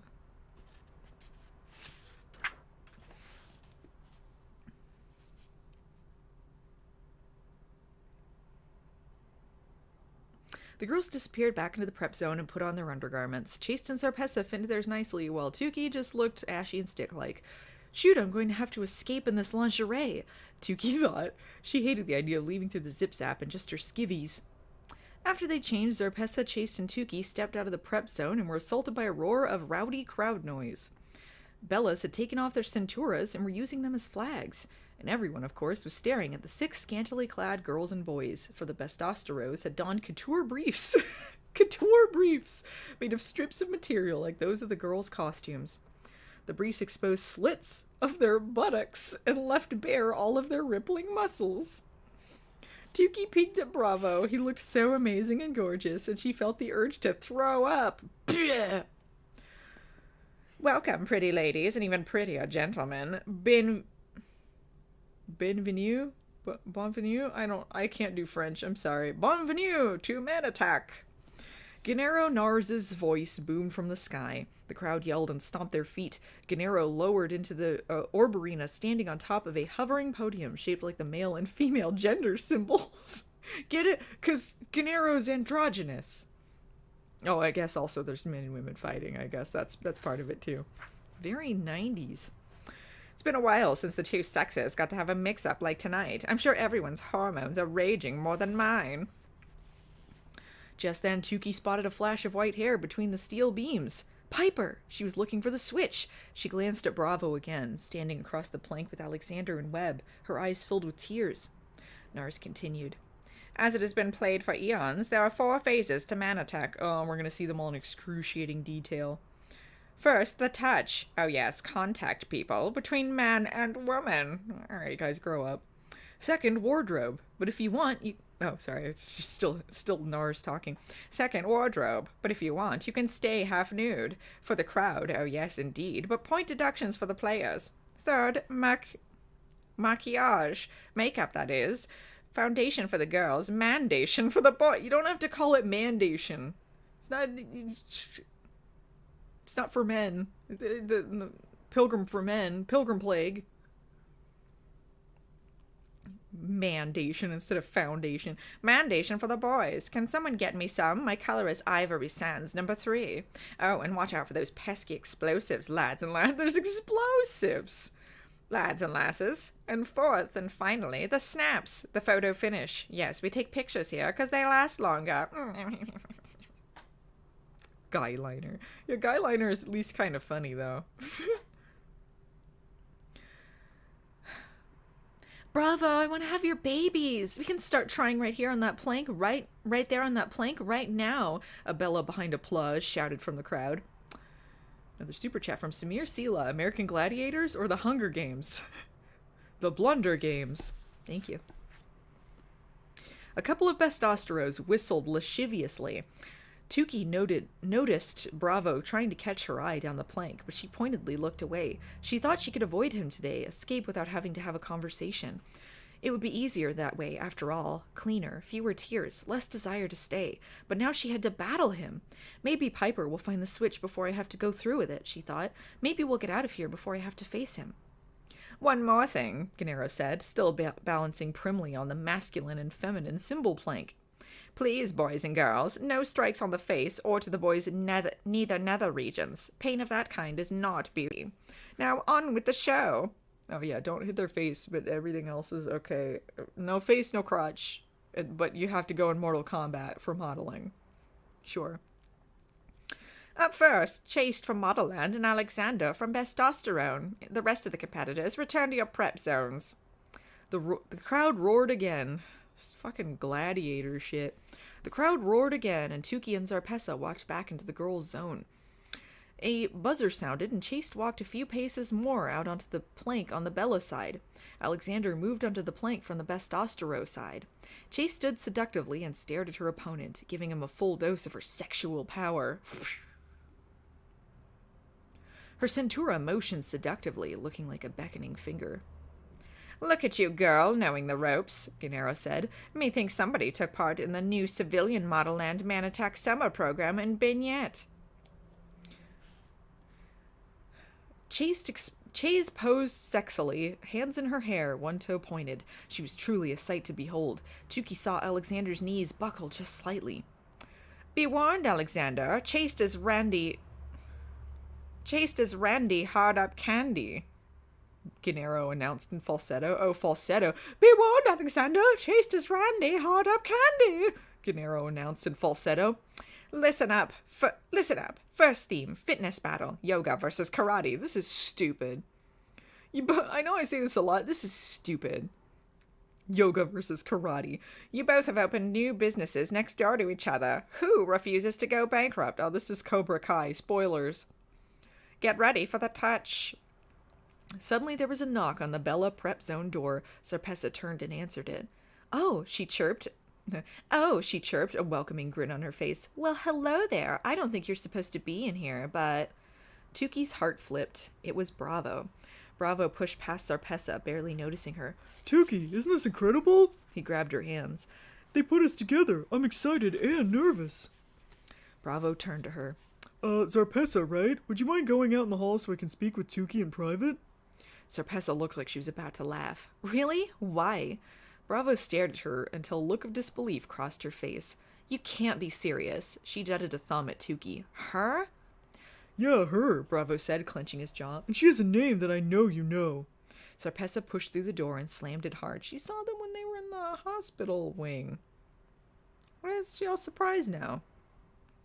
Bravo's hand caressed Tuki's shoulder, and he began to sink his fingers into her back muscles. Tuki let out a breath. His touch had made too much Tyra talk. His touch had made that tickling in her hips return. What's the matter, pretty girl? Pre-competish jitters? Now his hands massaged Tuki's scalp, his hands tangling in her curly, wavy, straight, frizzy hair. Understandable. Gennaro loves to just throw new Bellas out there and watch them struggle. Let me tell you about how this game really works. You won't be too surprised. That center plank? He pointed at it. That is your friend. Stay on it. You fall off while you're playing, you lose 10 points. See? He gestured out the window. A piercing buzzer sounded, and Chase and Alexander ran at top speed toward each other.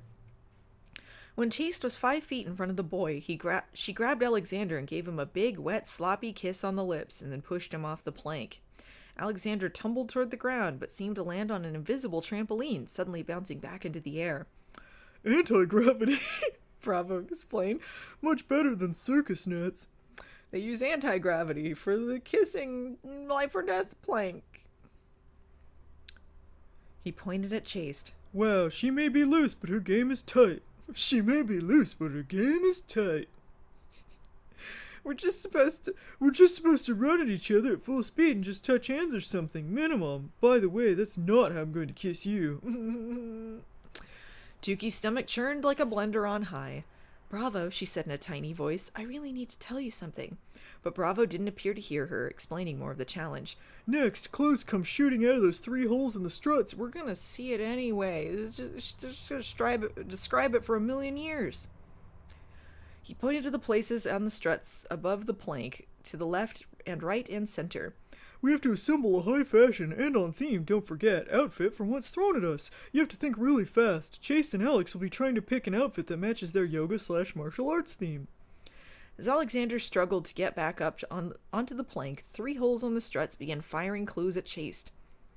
A black diamond-studded belt with black tassels streamed out of the hole to the right, and rouged leotards came out of the one on the left. Raw silk karate parachute pants came from the hole up above, the matching jacket from the left. Stretch pants and even yoga mats flew out of all the holes. This is like that challenge that that Label gives you. Labelle in an Animal Crossing. Come up with an outfit with a theme, and you get some tickets or something.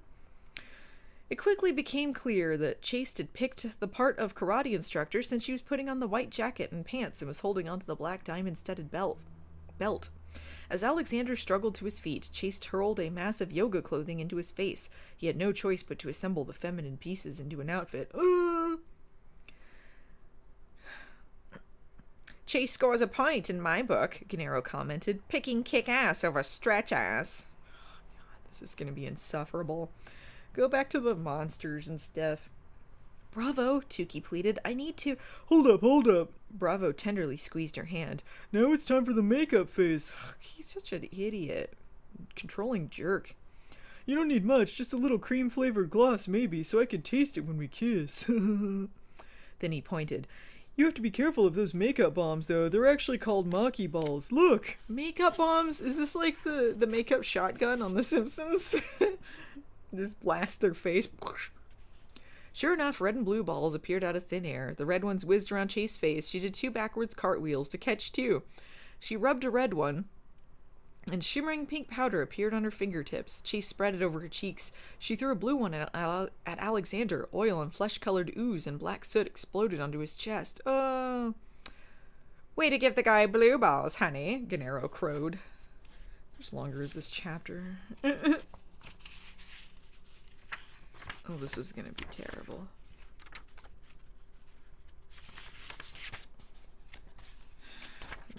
Okay. We have 24 pages. This is too long! Too long! Those red Maki balls have makeup inside them for Bellas. Blush, eye stuff, and lipstick. The blue ones are for us and are filled with stuff called mandation. Our Maki balls can also have body oil and charcoal for smoky eyes, Bravo explained. Just rub your fingers on the various parts and dab it on. Applying makeup is mandatory. You get points taken off if you don't. The more skillful the job, the better. 2 points to Gryffindor! Chase smeared black eyeshadow over just one eye and a jagged line of bright red lipstick to one side of her mouth. The red ball beat faster and faster the longer Chase held it. Once you touch them, they're activated, and after a short while, kaboom, they explode, Bravo explained. So throw them away as fast as you can. Your opponent gets 10 points if one explodes on you. Bravo gently turned her around to face him. This whole thing is stupid. This whole makeup fight. Bravo gently turned her around to face him. He slowly put his hand to his mouth, licked his thumb, and gently rubbed Tuki's eyebrow with it. Oh, stop it.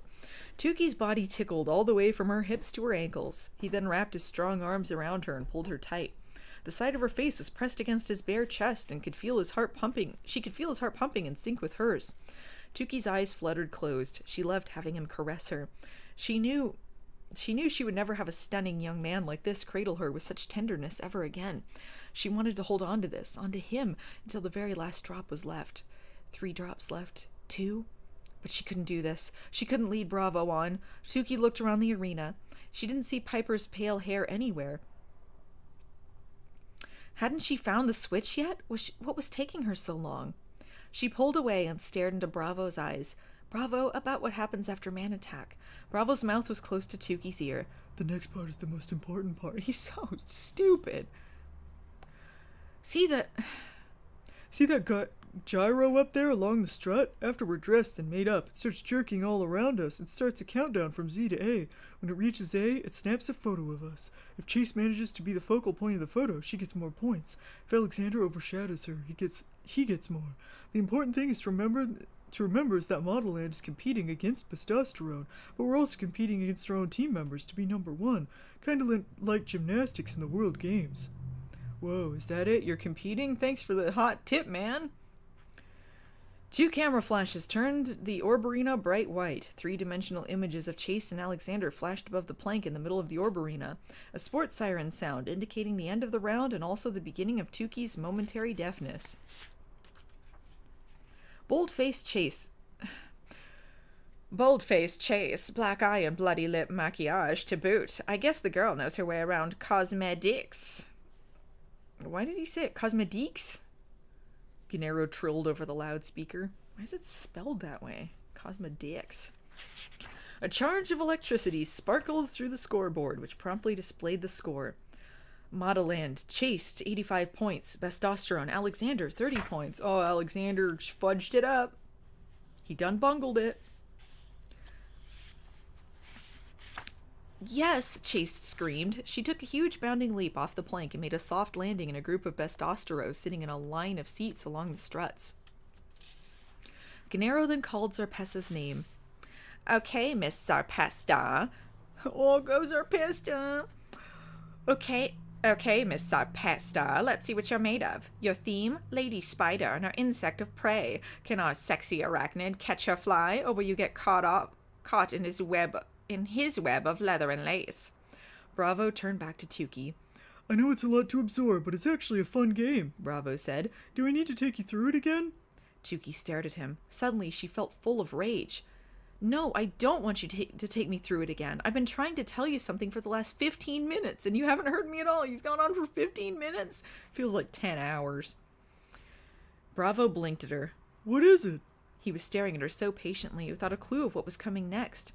It felt like there was a huge rock on Tuki's chest, preventing her from taking a full breath. I'm escaping from Modelland today. His eyes bulged. What? What? I've been trying to tell you. My friends and I, we have to. We're going through the hidden zip zap soon, maybe in just minutes. This is goodbye. Bravo's eyes darted back and forth, trying to make sense of Tuki's news. You're leaving through our zip zap? The one you asked me to show you? The one I wanted to take you through tonight? Oh, he's gonna hate her by the time they compete. That's right. Without me? Yes. She turned away, not wanting to look at him. Well, she could invite him. He seems to want to. Why? Bravo asked.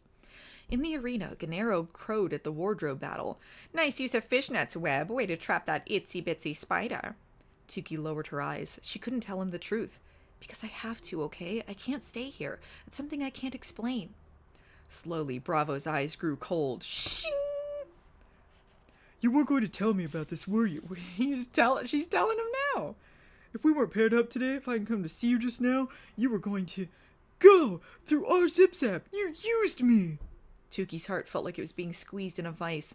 The crushed tone of Bravo's voice made her want to wilt to the floor, but she tried to stay strong. I didn't use you. Yeah, you did. After I poured my heart out to you. After I told you a story I never told anybody before. I'm sorry, Tuki said, trying to shove all her tumultuous feelings aside.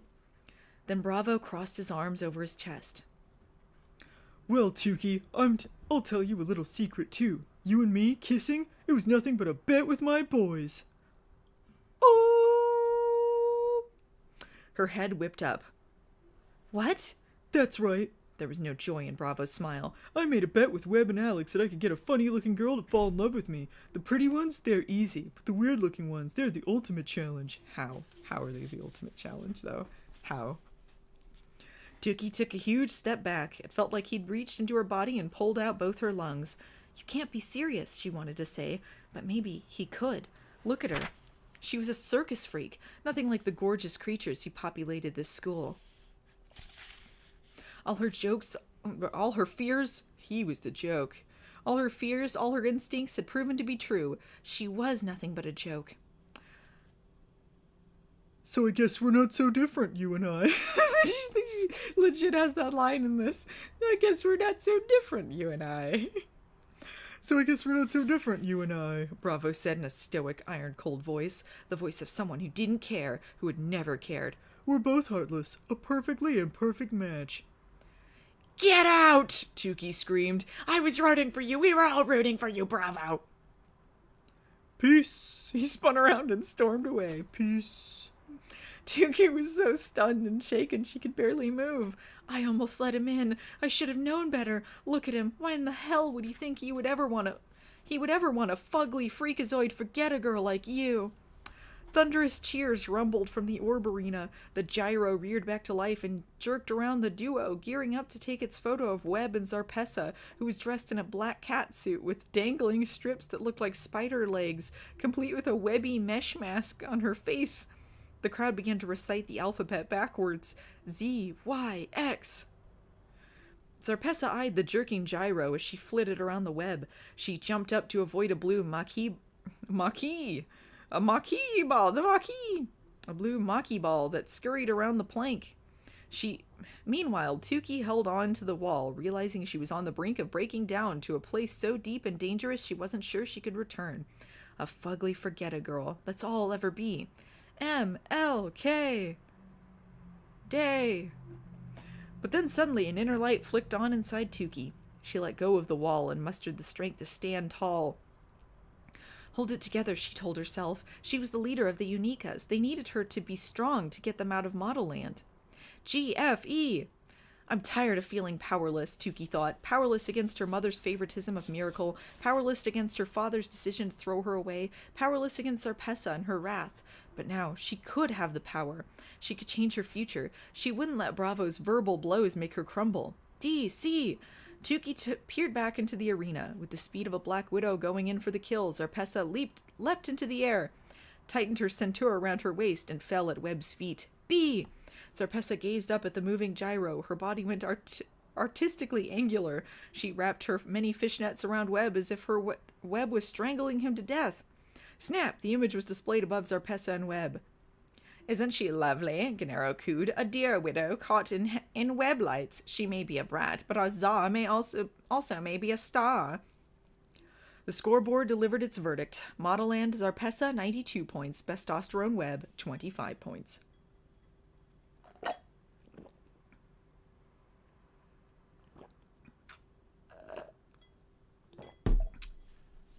This is going on for 10 million years. Ooh, 92, Gennaro announced. Sorry, Chase, but a little Tarantupessa got you beat. Up next, Crazy Eyes. I mean, Tukey from Modelland. And... Crazy Eyes. Got her. Tukey eyed Bravo on the other side of the orb arena. All of a sudden, her trembling hands went still. Her heart thudded, full of blood and adrenaline. You're powerful, she told herself, and you're going to let Bravo and all those other bestosterone brats see that. You're going to kick his ass. Beauteous Bravo from Bestosterone, Gennaro finished. I don't think he's an impartial commentator here. Real heel move from him. Tukey lurched out onto the plank like a tiger sprung from its cage. Bravo stepped out on his side. His hunched posture made him look self-conscious in his couture man attack underwear. Why would he be self-conscious in his couture man attack underwear, though? Tukey and Bravo, Gennaro crowed. The beast and the beauty, right? Theme?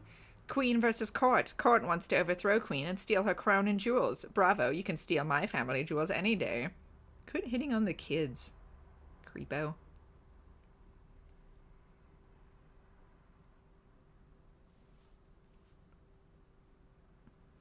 Mouth's getting dry. Sorry, guys. The piercing buzzer sounded. Tukey and Bravo ran down the plank toward each other at top speed. Bravo stretched out his hand, 10 feet away, 6 feet, 3 feet, and then contact. Tukey's arm hooked Bravo's across the neck, throwing him off the plank head first. The crowd gasped.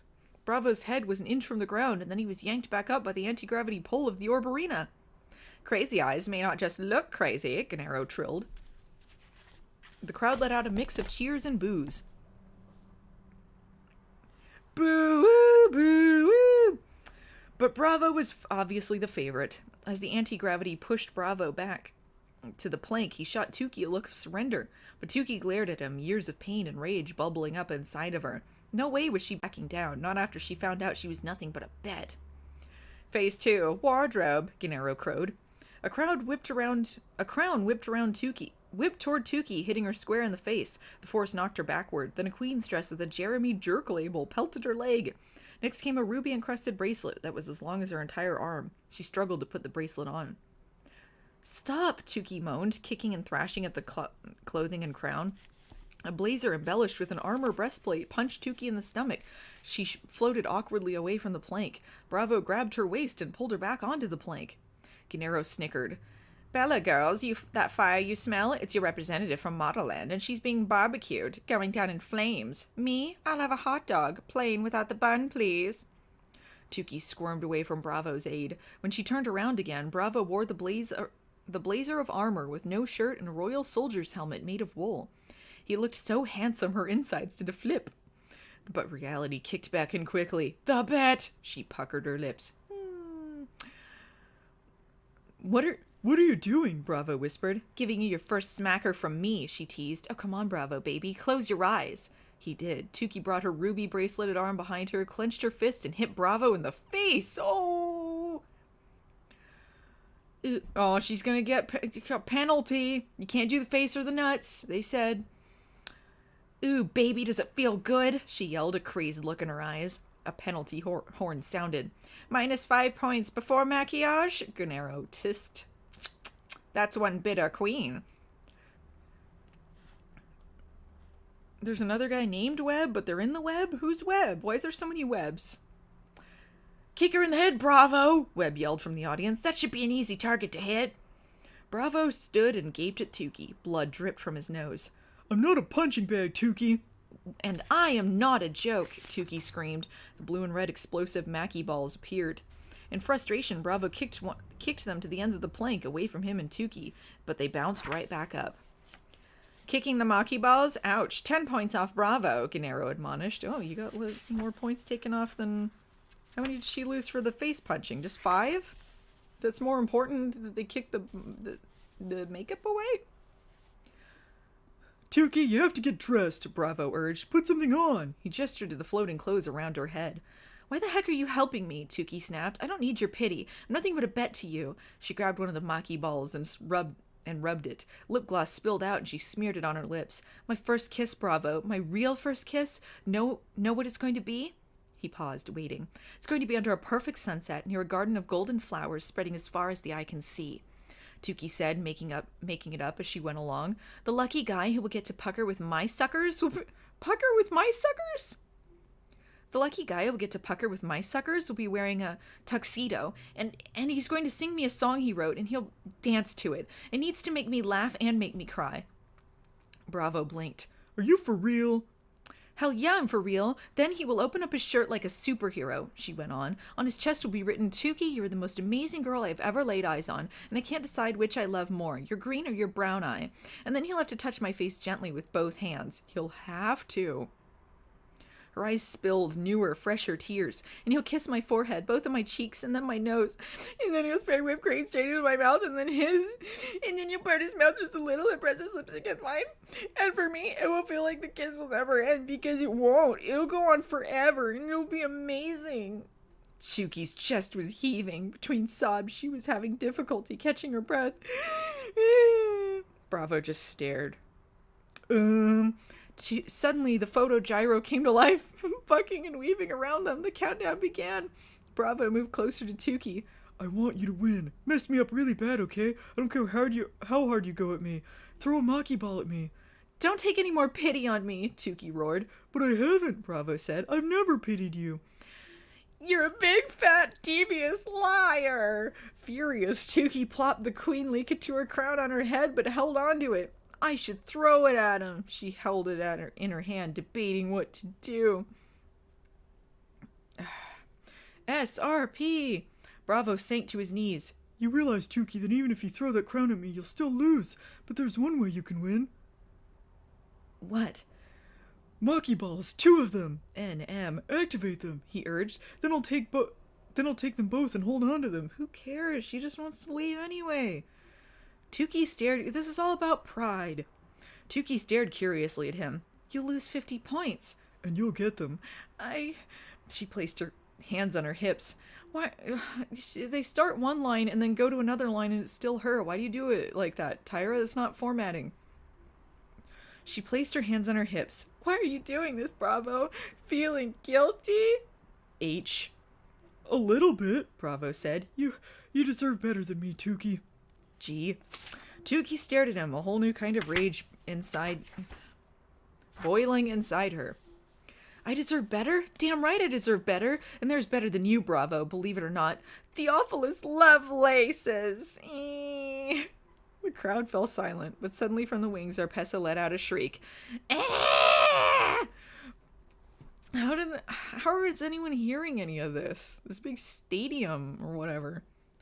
Theophilus? My Theophilus? Bravo blinked hard at Tukey. Who's Theophilus? Do you have some other dude at home? He's not tall and not a pouting testosterone pretty boy like you. Girls everywhere don't scream out like they want his babies, but he's better than you, Bravo. Smarter than you. Is that why you're leaving? Bravo whispered. Because you want to be with him? Tukey turned away. If Bravo wanted to think that, then let him. Bravo shook his head in disbelief. I can't believe you, girl. And just so you know, there was never a bet. I just said that because I was pissed at you. Because you used me and I wanted to hurt you back. And now I think there should have been. Tukey blinked at him. Could he be telling the truth? F. Bravo's salted caramel eyes looked so sincere. His lips were still moving, but Tukey couldn't hear a word over the roar of the crowd. She tried to emblazon him in her memory, a person who could seem so genuine but totally fool you, just like Ciel had. Tukey, Bravo said, just pick up the damn Maki balls and get this over with. Without a word, she picked up a red Maki ball, her touch activating it. Tingly jolts of electricity tickled her palms. Instead of blush and lipstick, though, streaks of yellow liquid appeared on her fingers. That's weird. Is it the body oil Bravo was talking about? But that was supposed to be in the blue Maki balls. The liquid began to solidify and then buzzed in her hands. Was it about to explode? She stared at the peculiar half-liquid, half-solid substance. The buzzing turned into convulsions, and then gradually the substance formed into a cellophane-thin sheet. The object is now rising and falling as if it was alive. Tuki's mouth dropped open. Is this... "A smize!" Gennaro called. "Hot damn, we haven't had one of those little babies appear in our marquee balls for quite some time. It's a lucky charm, Crazy Eyes. Cover those loony peepers of yours and put your spectators' eyes out of their misery." She found a smize? The smize is like a thing that just appears at Modelland too? Why? Slowly, Tuki put the smize on her face. The moment it touched her skin, she felt a jolt in her heart. Her head cleared and filled with an incredible pulsing energy. So this is what a smize feels like. Oh, she's being drugged. She thought, feeling stronger, more powerful than ever before. She felt beyond special, as if a switch had been turned on, illuminating her from the inside and dimming everyone else. Her senses were on fire. Each breath Bravo took reached her ears. Her taste buds were flooded with every delectable whipped cream she'd ever tasted. Neon colors dazzled her eyes, and the air smelled like lime and crushed mint, island coconut and rosemary and buttercream frosting. Tuki felt, no, she was, intoxicating. Waves of words filled into her brain. Magnifique, amorphos, vacker, shon, mele, muy, guapa, Sundar, Maganda, Chashao, Belle. She's just saying beautiful in different languages. Belle. Hundreds of words coming from the smize that all meant the same majestic, wonderful, marvelous, magnificent, mind-blowing thing. Beautiful. Oh, she's being corrupted. As she turned to Bravo, his jaw dropped. "Oh my god," he said, staring at her transfixed, and then his face melted like the Nazis in that Indiana Jones movie.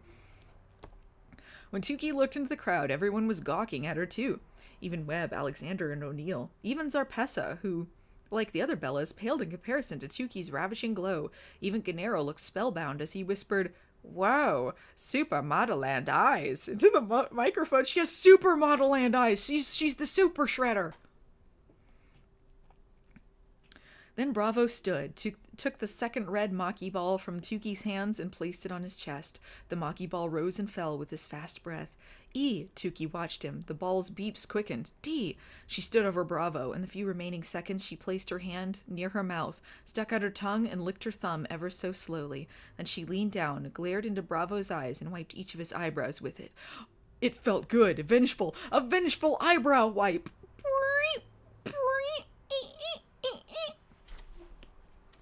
With 3 big leaps, she was back near her end of the plank. Kaboom! The Maki ball exploded, spraying its contents all over Bravo, covering in bright, garish color. C, B. In what seemed like the millisecond that Tuki had remaining, she ran back to Bravo and stood over him, and remembering her Kara lessons, she made her face express the exact opposite of what she was feeling.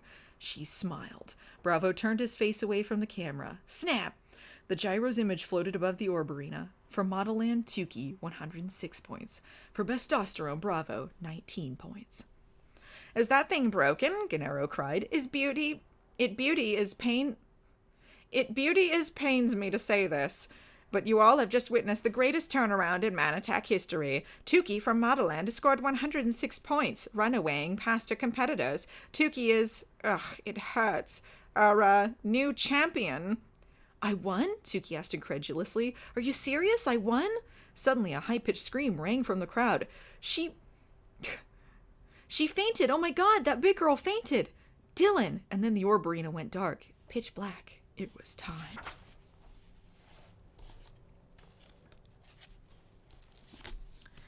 That is the end of this chapter and the end of this stream today. We have a couple more super chats. One from Richard Hawkins. Tuki wins flawless victory. Maki smizality. Thank you. And one from Tim Ryan. Keep it up with the pair. People keep screaming. People scream a lot in this book. Okay, so this is all that we're gonna read today. We did 50 pages, which is pretty good. We have 119 left. And like I said, we're gonna keep doing this until we're done. So tomorrow, same time, 3 p.m. Central, we're going to be reading some more Modelland. I hope to see you guys there. Thank you so much for hanging out with me. Thank you for all the super chats. It's very, very kind of you guys. So I guess that's it. Insane stuff going on. Yeah, 119. We still have a lot of pages, but considering this is like 569, we're doing pretty good. All right. Hope you guys have a good rest of your day. Try and stay sane. We'll make it through this together, all right? See you guys. Bye.